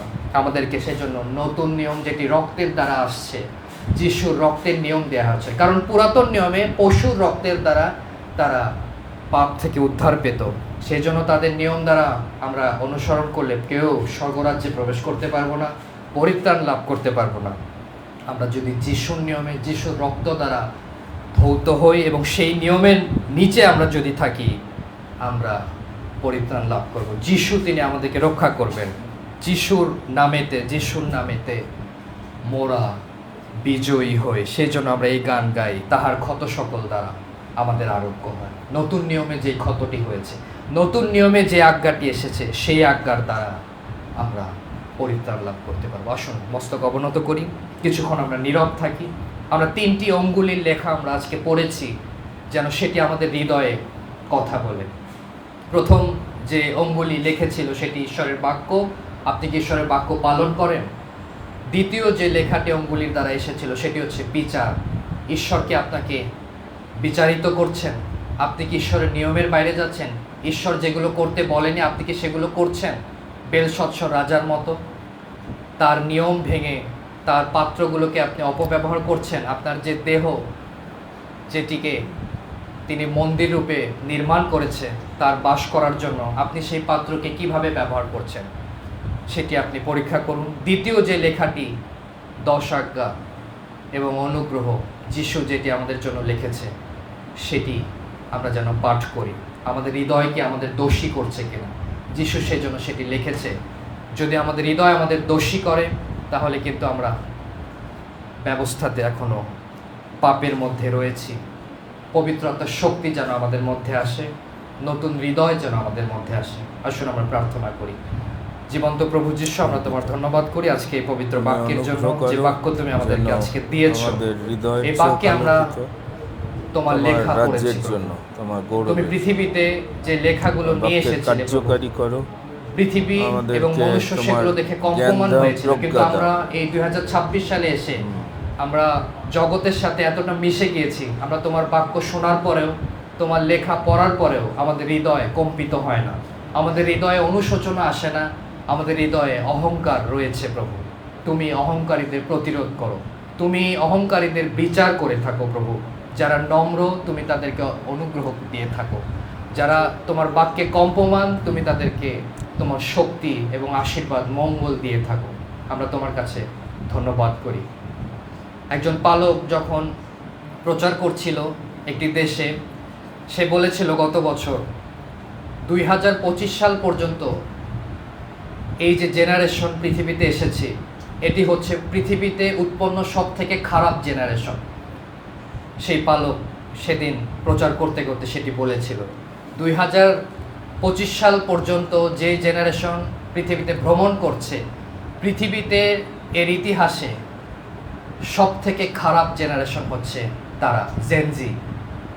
তাদের মধ্যে ভ্রান্তি আছে, অন্যায় আছে, অধার্মিকতা আছে, যেটি পৃথিবীতে আগে কখনো অধিক মাত্রায় ছিল না। কিন্তু এই যে বর্তমান জেনারেশন, শয়তানের বিভিন্ন ভ্রান্তিতে তারা পা দিয়েছে এবং শয়তান সহজে তাদেরকে ভ্রান্ত করছে, বিভিন্ন শিক্ষাতে নিয়ে যাচ্ছে, নিজেদের মতো নিজেদের নিয়মে, বেল সৎসরের সেই নিয়মে তারা চলে যাচ্ছে, নিজেদের ইচ্ছা মতো পানপাত্র ব্যবহার করছে।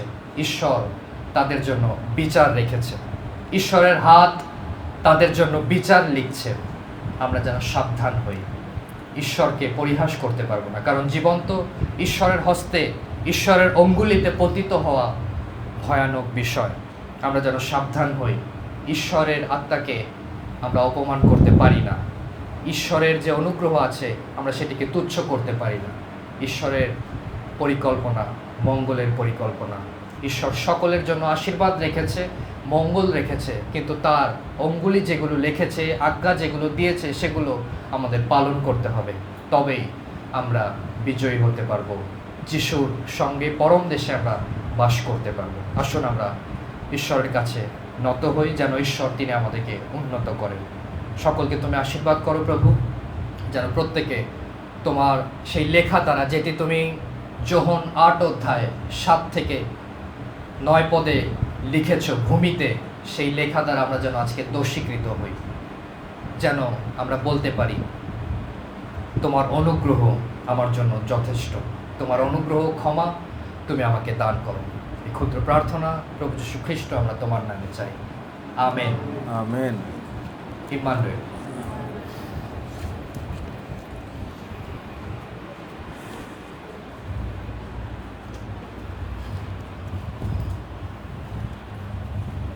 আমরা প্রভুর ধন্যবাদ করি, এই পুলপিট থেকেই প্রভু আমাদেরকে অনুযোগ করেন, শাসন করেন, যেন আমরা আরও পবিত্রকৃত হই। এটি ঈশ্বরের লক্ষ্য, তার গৃহের শোভা পবিত্রতা বাইবেল বলছে। সুতরাং প্রথমে তার মন্দির হচ্ছে আমরা ব্যক্তিগত বিশ্বাসী যারা, ইন্ডিভিজুয়াল।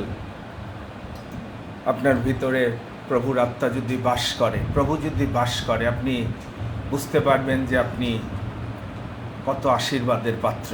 আবার কোঅপারেটিভ বডি, মণ্ডলীতেও যখন আপনি অঙ্গ প্রত্যঙ্গের মতো প্রভুর গৃহ গেঁথে তুলছেন এবং পবিত্রতায় যারা সেই জীবনকে রক্ষা করছেন, প্রভুর সহভাগিতা, খ্রিস্টীয় জীবনের সবচেয়ে বড় আশীর্বাদ ইম্মানুয়েল, যিশু যদি আপনার সঙ্গে চলেন, থাকেন, ভোজন পান করেন, আপনি ঝড়ের মধ্যেও ঘুমাতে পারবেন, সমস্যার ঝড়ের মধ্যেও, দুর্গম পথেও, মৃত্যুচ্ছায়ার মধ্যেও। এটি হচ্ছে চিহ্ন যিশুর সঙ্গে রিলেশনশিপ যাদের নাই পাপের দ্বারা। মনে রাখেন, যিশু আত্মা সব জায়গায় তিনি গমনাগমন করবে না। সেই জন্য ধন্যবাদ দিই যে মণ্ডলীতে মনে রাখেন সবচেয়ে প্রভুর বাণী থেকে যেটি প্রভু আমাদের চেতনা প্রেরণা দেন, সেটি হচ্ছে তুমি যেন আমার প্রিয় পুত্র হতে পারো, প্রিয় কন্যা হতে পারো,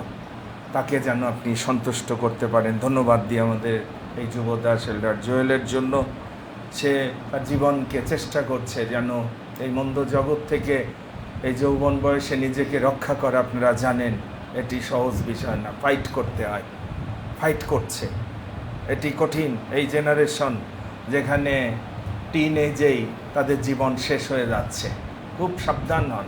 খ্রিস্টীয় জীবন এটা একটা চ্যালেঞ্জিং জীবন। ঈশ্বর অব্রাহামকে বেছে নিয়েছিলেন সমস্ত পৃথিবীতে আশীর্বাদের আকর করার জন্য। ঈশ্বর কিন্তু দেখেন আপনাকে, তিনি খুঁজছেন, আপনার মধ্য দিয়ে তিনি অনেককে আশীর্বাদ করতে চান, কিন্তু আমরা অনেকে সেইভাবে নিজেকে প্রভুর হাতে সমর্পণ করতে পারি না। আপনার দ্বারা আপনার পরিবারকে আশীর্বাদ যুক্ত করতে চান, আপনার সন্তানরা আশীর্বাদযুক্ত হবে আপনার ধার্মিকতা দ্বারা, আপনার জেনারেশন আশীর্বাদ। কিন্তু আমি দেখেছি অনেক বাবা মা তারা সন্তানের অভিশাপের কারণ হয়, অধার্মিকতার জীবন, পাপের জীবন, আর কিছু না। আপনার ঘরে পাপ রয়েছে বলে আপনি অনেক চেষ্টা করছেন, ওই যে ঈশ্বর পুশ করছে, ঈশ্বর নিজে আপনাকে প্রতিরোধ করছে, আপনি কখনো উন্নতির দিকে যেতে পারবেন না। সাবধান হন, আপনার ঘর থেকে দেখেন কোথাও ঈশ্বরের অসন্তুষ্টের বিষয় আছে কিনা, আপনার স্বামীর মধ্যে আছে কিনা, আপনার পরিবারে পাপ ঘুরি মেরে যদি থাকে, ঈশ্বর আপনার সঙ্গে বাস করবেন না। আর সেটি হচ্ছে আমাদের জীবনের বিপর্যয়ের আরেকটি কারণ। ধন্যবাদ দিই যে এই মণ্ডলীতে আমরা কিন্তু সেই চ্যালেঞ্জ নিয়ে আমরা প্রাণপণ চেষ্টা করছি। পবিত্রতা সবাই ভালোবাসেন, আপনারা জানেন, ধার্মিকতায় চলতে চায় না, সেজন্য খুব অল্প। দেখেন, যারা জগৎ থেকে আলাদা যদি না হতে পারেন, আপনি প্রভুর রাজ্যের যোগ্য হবেন না। আপনি যদি প্রভুকে সন্তুষ্ট করেন, আমি গ্যারান্টি দিতে পারি আপনার জীবন ধন্য হবে, সবচেয়ে আশীর্বাদের জীবন হবে, শান্তির জীবন হবে। প্রভু সেই জীবন দেওয়ার জন্য এসেছেন, যেন আমরা তার বাক্যের কার্যকারী হই এবং শুধু শ্রোতা মাত্র যেন আমরা না হই। অনেকে শুধু শ্রোতা শোনে, কিন্তু কোনো পরিবর্তন নাই। 28 বছরে আমি ভাবছিলাম যে আগামী রবিবার এখানে এসে যারা কত আশীর্বাদ আমরা পেয়েছি, কিভাবে ধন্যবাদ দেবেন, কৃতজ্ঞ কিভাবে হবেন। এরকম একটা মণ্ডলী প্রভু বাংলার বুকে রেখেছে, প্রভুর আত্মা দ্বারা পরিচালিত। আত্মা ছাড়া আজকে অনেক জায়গায় প্রচার হবে মানসিকতার দ্বারা, গান হবে, গিটার বাজাচ্ছে, ড্রাম বাজাচ্ছে, কিন্তু প্রভুর সাথে কোনো রিলেশনশিপ নাই। অনেক চার্চে যা দেখবেন মাংসের বসে, ঈশ্বর সন্তুষ্ট হবে না, সেটি রিসিভ করবে না, মনে রাখেন। ইন্টেলেকচুয়াল দিয়ে আজকে অনেকে প্রচার করবে, লাভ নাই।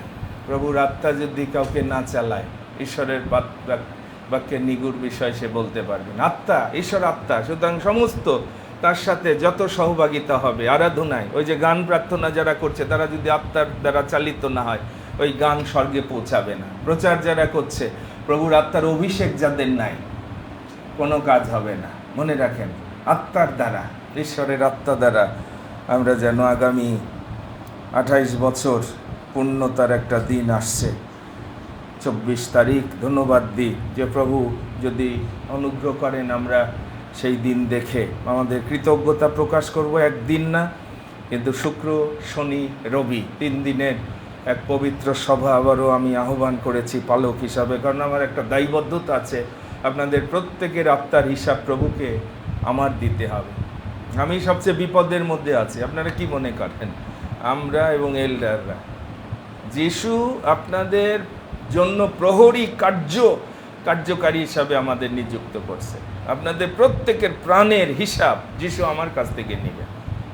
এই জন্য আমরা কিন্তু নিজে ক্লিয়ার থাকার জন্য আমরা স্ট্রংলি আপনাদেরকে অনুযোগ করি, প্রভুর বাক্য দিই। কারণ ভাববাদীরা কাউকে ভয় পায়নি, তারা প্রভুর সামনে নিজেকে ঠিক রাখার জন্য। সুতরাং আমার সবচেয়ে আতঙ্ক আপনাদের নিয়ে। যদি আপনারা কেউ বলে দেন যিশুকে যে এই পালক তো আমাদের পাপ থেকে ফিরাতে এই এল্ডাররা প্রচার করেনি, তাহলে আমরা বিপদে পড়ে যাব। কিন্তু বিশ্বাস করি যে আমরা প্রভুর সামনে দাঁড়াবো, আমি অন্তত দাঁড়াবো।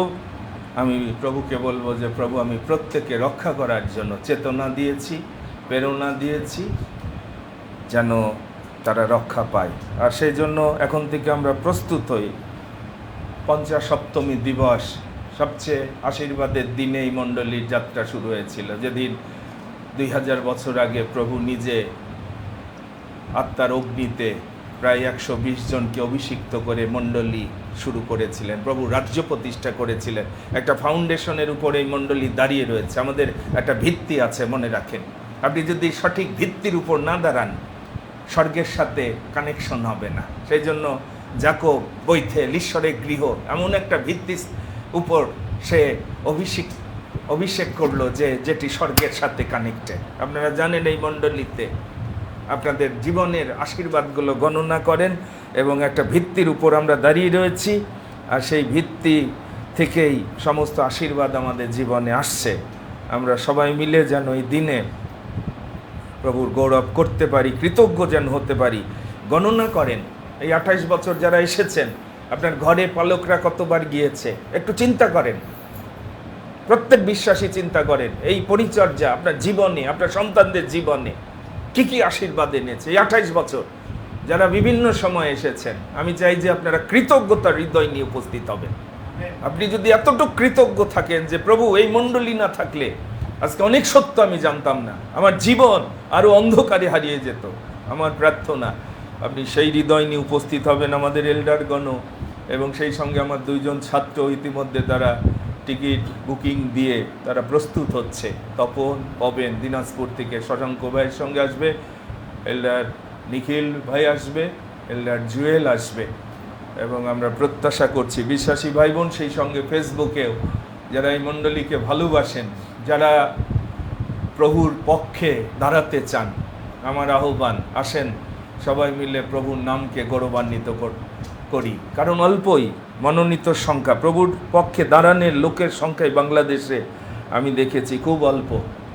সবাই এই জগৎকে ভালোবাসে, মন্দতাকে ভালোবাসে, অধার্মিকতাকে ভালোবাসে, কিন্তু আমরা জানি যে পবিত্রতা ছাড়া কেউ আমরা রক্ষা পাবো না। সেই জন্য সবাই আপনারা আমন্ত্রিত, যারা যখন সুযোগ পান শুক্র শনি রবি আমাদের এল্ডারগণ বৃহস্পতিবারে এসে আমরা আজকে প্রার্থনা করব যেন নিরাপদে তারা পৌঁছায় এবং আমরা যেন প্রভুর বাক্য ধ্যান প্রার্থনা ধন্যবাদ প্রশংসায় এই 3 দিন কাটাতে কাটাতে আসল দিনে আমরা যেন আবার প্রভুর অনুগ্রহ লাভ করি। সুতরাং এই দিনগুলোকে আলাদাভাবে একটু চিন্তা করেন, সমস্ত কিছু পিছনে ফেলে দেন, প্রভুর কাছে আসেন, প্রভু দেখবেন, প্রভুকে প্রথম স্থানে রাখেন, প্রভু আপনাকে রক্ষা করবে। সুদানদার পরিবারেও শনিবারে একটা ধন্যবাদের সবার আহ্বান রয়েছে 10:30টায়, কারণ তারও একটা আকাঙ্ক্ষা যেন সে প্রভুকে ধন্যবাদ দিতে পারে। যারা আকাঙ্ক্ষী আপনারা সেই দিন সেখানেও উপস্থিত হয়ে সুদানদার ধন্যবাদ প্রার্থনায় একাত্ম হতে পারেন।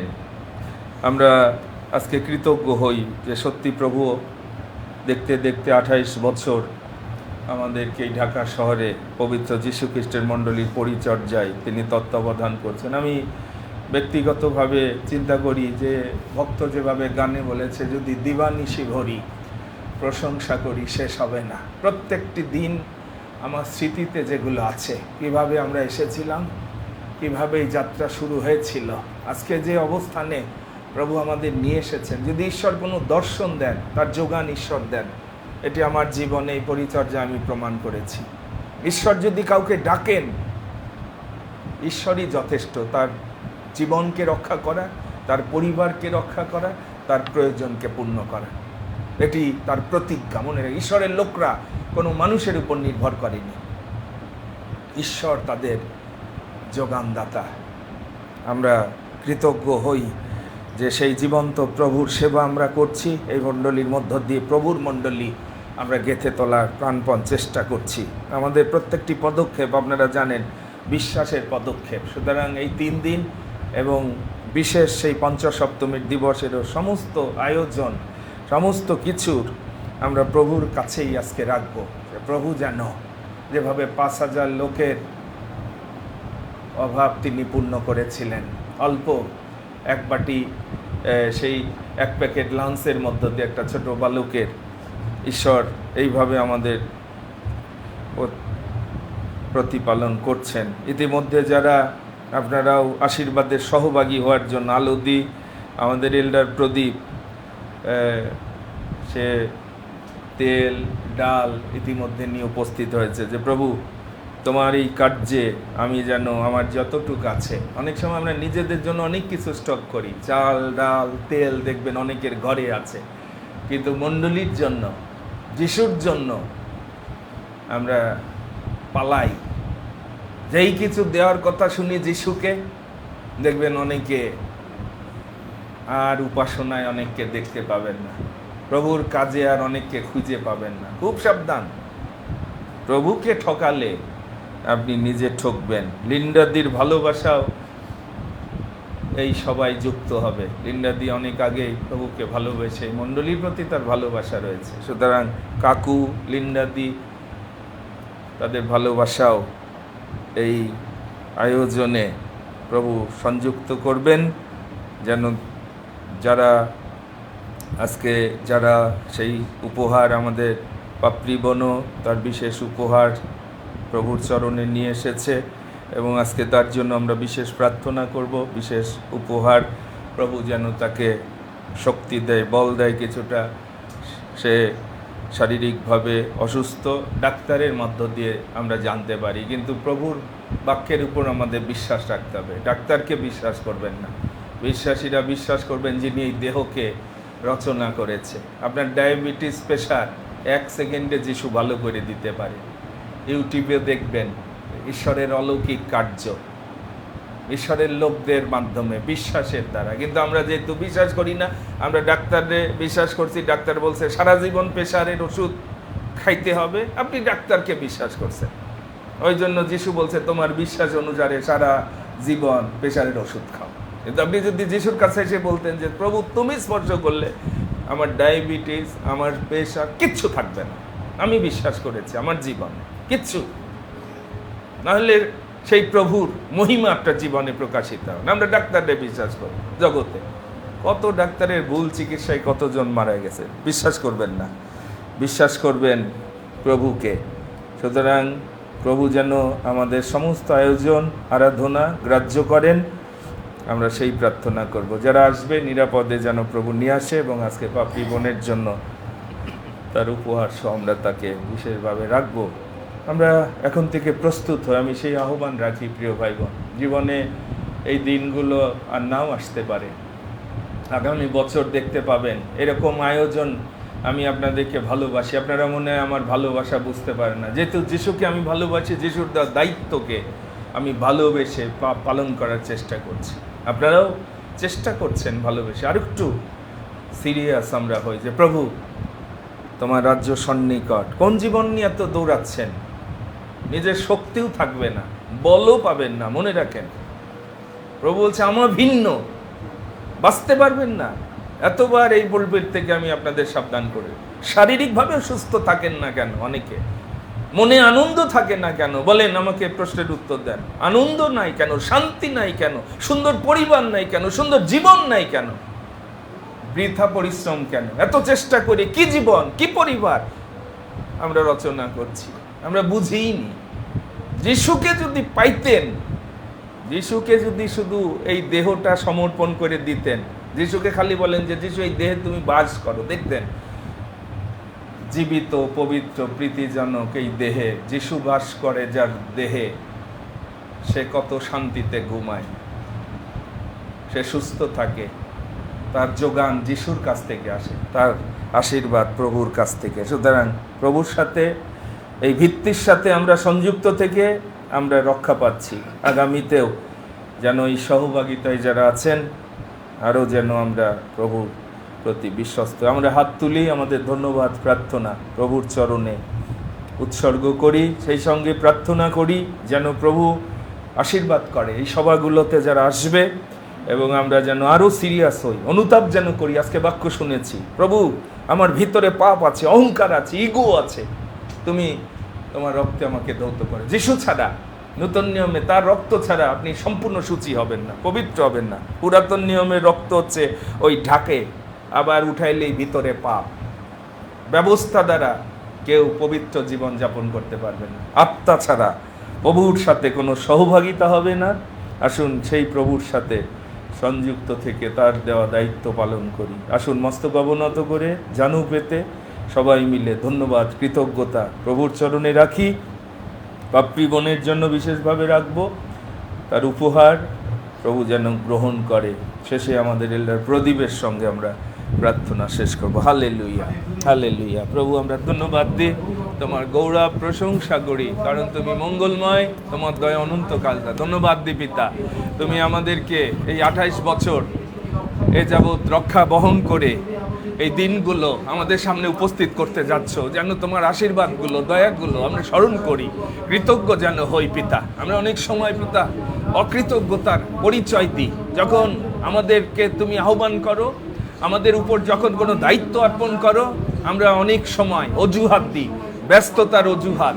আমরা কত অকৃতজ্ঞ হলে সপ্তাহে একটা দিন তোমার আরাধনায় উপস্থিত হতে পারি না। এই পাপজাত জগতে এই দেহকে বাঁচানোর জন্য আমরা দৌড়াই, ব্যস্ত হই, সমস্ত এনার্জি পাপের রাজ্যে আমরা ব্যবহার করি, চক্ষুর অভিলাষে, মানসিক অভিলাষে, জীবিকার দর্পের জন্য দৌড়াই। আর সেই জন্য পাপের বেতন মৃত্যু। আমরা ধ্বংস হচ্ছি, আমরা বিপর্যস্ত হচ্ছি, আমাদের ব্যক্তি জীবন, পরিবার, সন্তানদের ভবিষ্যৎ এটি অনিশ্চয়তার দিকে যাচ্ছে, বিনষ্টের দিকে যাচ্ছে। কারণ জ্ঞানের অভাবে তুমি বলেছ আমার প্রজাগণ বিনষ্ট হচ্ছে। এবং সত্যি আমি অনেকের জীবন যখন দেখি যে আমরা বিনষ্টের দিকে যাচ্ছি, কিন্তু তুমি আমাদের জন্য জ্ঞান হয়েছ, প্রজ্ঞা হয়েছ, যেন তোমার মধ্যে জ্ঞানের বিদ্যার যে সমস্ত নিধি আছে সেই জ্ঞান প্রাপ্ত হয়ে আমরা জগৎকে যেন জয় করতে পারি। ধন্যবাদ দিই, এই পবিত্র মণ্ডলী রেখেছ তোমার আত্মা দ্বারা। 28 বছর আগে তুমি নিজে এই কার্য শুরু করেছিলে। ধন্যবাদ দিই পিতা, এ পর্যন্ত তোমার আশ্চর্য যোগান, তোমার আশ্চর্য পরিচালনা, তোমার আশ্চর্য অনুগ্রহে আমি, আমার পরিবার, এই মণ্ডলী আমরা তোমার নামকে ঘোষণা করার সুযোগ পাচ্ছি। ধন্যবাদ দিই পিতা, চারিদিকে যেখানে ভ্রান্তির মণ্ডলী, যেখানে জীবন নাই, চরিত্র নাই, পবিত্রতা নাই, ধার্মিকতা নাই, শুধু লোক দেখানো ধর্মকর্ম, সেখানে তুমি আমাদের সন্তানদেরকে অনুগ্রহ করছো যেন তারা তোমার পক্ষে দাঁড়ায়। ধন্যবাদ দিই আজকে যে যুবদাসকে ব্যবহার করেছো এল্ডার জোয়েলের জন্য, যেন সেও এই জগতে তোমার দীপ্তি প্রকাশ করতে পারে, তার জীবন দ্বারা তুমি গৌরবান্বিত হও পিতা। এবং যে সন্তানরা এই মণ্ডলীর আবহাওয়ায় বেড়ে উঠছে তাদেরকেও আরো পবিত্র করো, আরো উত্তম জীবনের অধিকারী করো পিতা। আগামী সেই 28 বছর পূর্তির সেই দিন আসছে, পঞ্চসপ্তমীর দিন, 3 দিন। সারা জীবন যদি ধন্যবাদ দিই, কৃতজ্ঞ হই, শেষ হবে না। কিন্তু তারপরেও পিতা আমাদের হৃদয়ে যে আকাঙ্ক্ষা দিয়েছো যেন 3 দিন আমরা পবিত্র সভায় মিলিত হই, ধন্যবাদ কৃতজ্ঞতায় তোমার চরণে উবুর হই। সেই সঙ্গে যে বাক্য দিয়েছো, ক্রয় করো, তুমি বলেছো এটি বিনামূল্যে না। সাধু দায়ুদ যেভাবে বলেছে আমি বিনামূল্যে হোম বলি উৎসর্গ করবো না, অনেক সস্তা দিয়ে আমরা স্বর্গের জীবন পেতে চাই। সেই জন্য আমাদের অনেকের জীবনে পরিত্রাণ উপস্থিত হয়নি, অনেকের জীবনে পবিত্রতা উপস্থিত হয়নি, শান্তি উপস্থিত হয়নি, আত্মার অভিষেকের মহিমা প্রকাশিত হয়নি, চরিত্র প্রকাশিত হয়নি। কারণ আমরা অল্প সময়ে সস্তায় তোমার স্বর্গীয় আশীর্বাদ পেতে চাই। প্রভু আমাদের এই ভ্রান্তি থেকে মুক্ত করো, যেন আমরা তোমার অনুগ্রহ লাভ করি। এই বছর যদি আমাদের জীবনের শেষ বছর হয়, শেষ দিনগুলো হয়, আমরা যেন মন ফিরাতে পারি, পরিবর্তিত হতে পারি। তুমি আমাদের ফিরাও পিতা, তোমার আরোগ্যদায়ী রক্তের পরাক্রমে আমাদের সমস্ত পাপ ধৌত করো, সমস্ত কপটতা, সমস্ত অকৃতজ্ঞতা যা তোমার সামনে আমরা বারে বারে উপস্থিত করি পিতা, তুমি ক্ষমা করো, দয়া করো পিতা। এই মণ্ডলীকে আরো কৃতজ্ঞ হতে সাহায্য করো। 28 বছরের আশীর্বাদ দয়াগুলো গণনা যেন করি, তোমার নামের প্রতিষ্ঠা যেন করি, তোমার নামকে যেন উৎসর্গিত করি। দয়া করো প্রভু। হালেলুয়া প্রভু, আমরা তোমার গৌরব করি প্রভু, Thank you, তোমার Jesus. প্রশংসা করি প্রভু। আজকে তোমার ধন্যবাদ প্রার্থনা বিষয়গুলো প্রভু আমরা শুনেছি বিশেষভাবে। আজকে আমরা ধন্যবাদ দিই প্রভু তোমার বাক্যের জন্য, যে বাক্য দ্বারা প্রভু আজকে আমাদেরকে তুমি এবং আপ্যায়িত করেছো, অভিযোগ করেছো, অনুযোগ করেছো। হালেলুয়া। সত্যি প্রভু তোমার বাক্য হচ্ছে সত্য।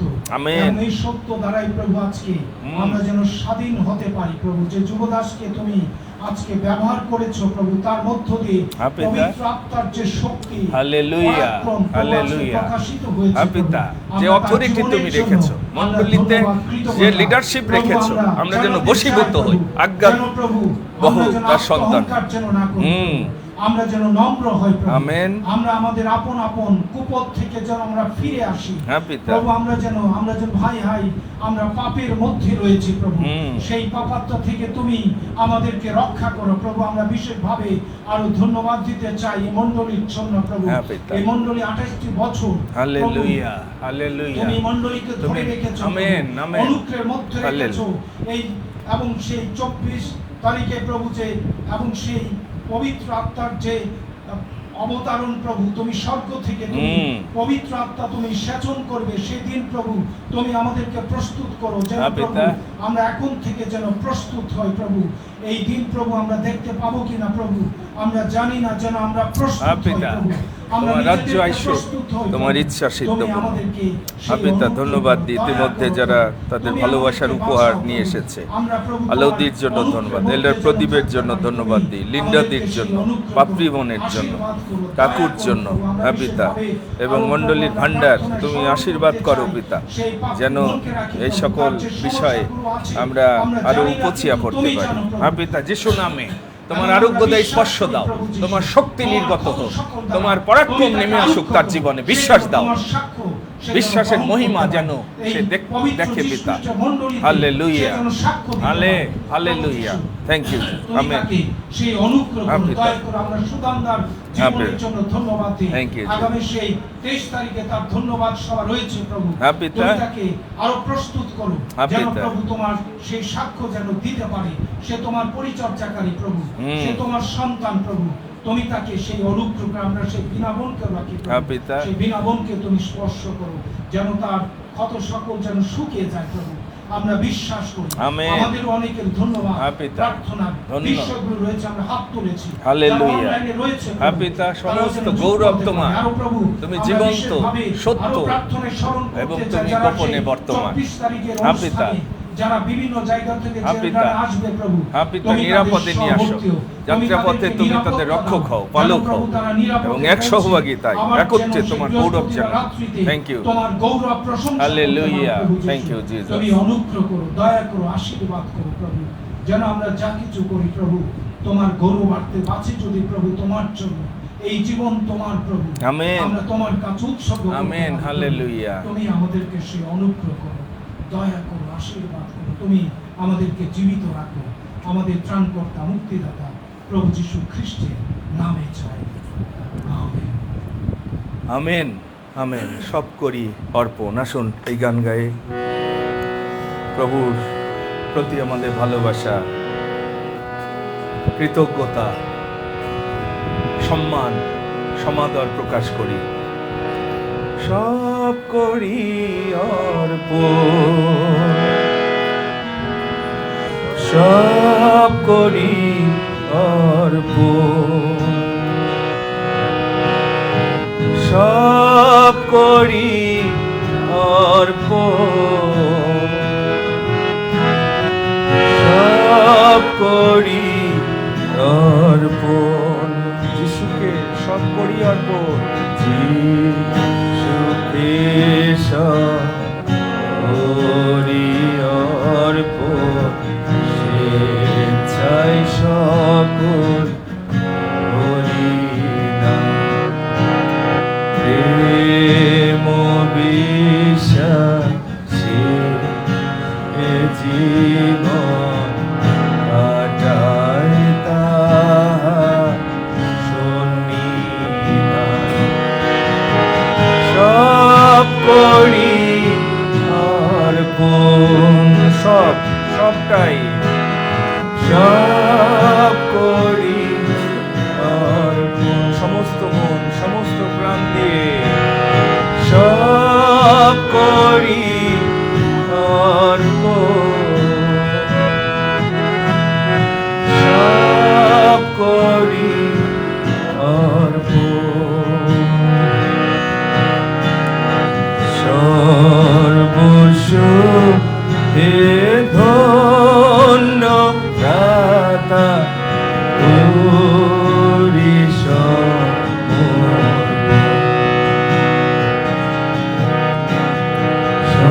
সর্বস্ব হে ধন্য দাতা করি সব করি অর্পণ, সব করি অর্পণ। হ্যাঁ প্রভু, সবই তোমার, সব করি অর্পণ, সব করি অর্পণ, সমস্ত মন, সমস্ত প্রাণ দিয়ে সব করি অর্পণ,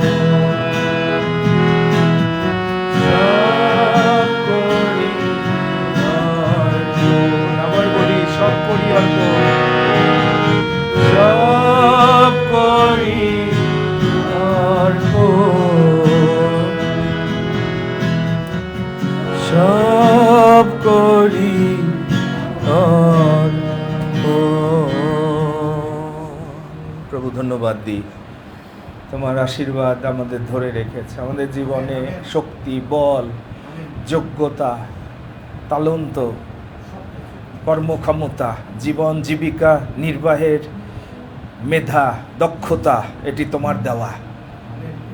আমাদের বলে কিছু নাই, আমরা কিছু নই, কিন্তু তুমি সব কিছু দিয়ে এই জগতে তোমার মহিমা আমাদের জীবনে প্রকাশ করছো, যেন আমরা তোমার গৌরব স্বীকার করি এবং তোমার রাজ্য ধার্মিকতায় আরও প্রাণপণ করি, সুসমাচারের সহভাগী যেন হই। হৃষ্টচিত্তদাতাকে তুমি ভালোবাসো পিতা, সব কিছুই তো তোমার, আমরা তোমাকে কি দেব?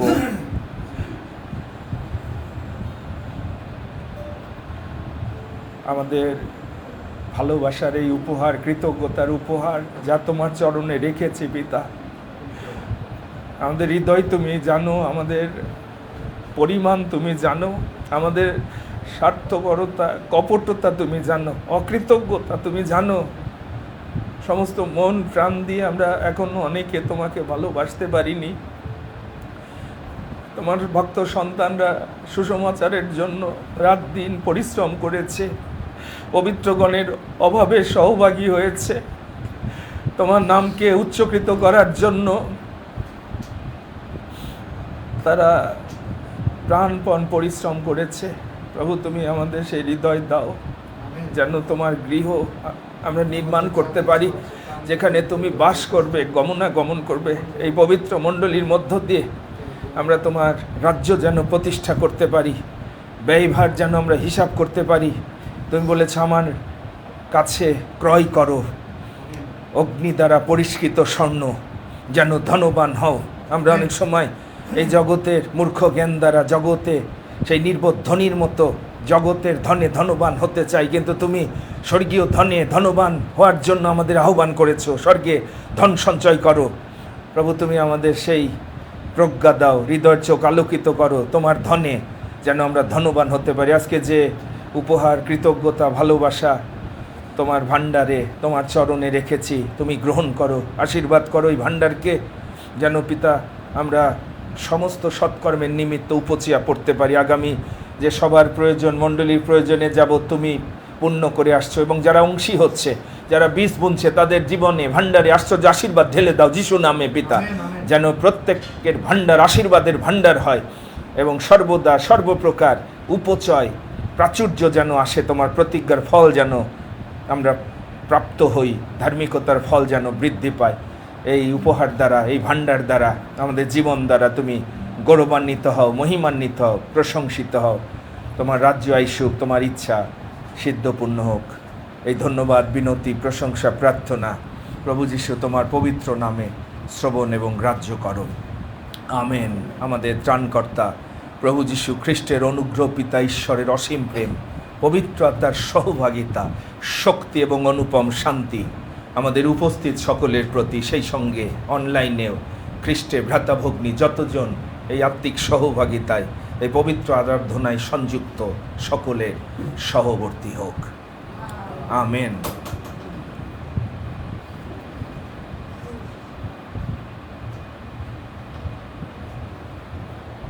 ইম্মানুয়েল, মারানাথা, প্রভু আসছেন, আর সেই জন্য জেগে থাকি, প্রস্তুত থাকি।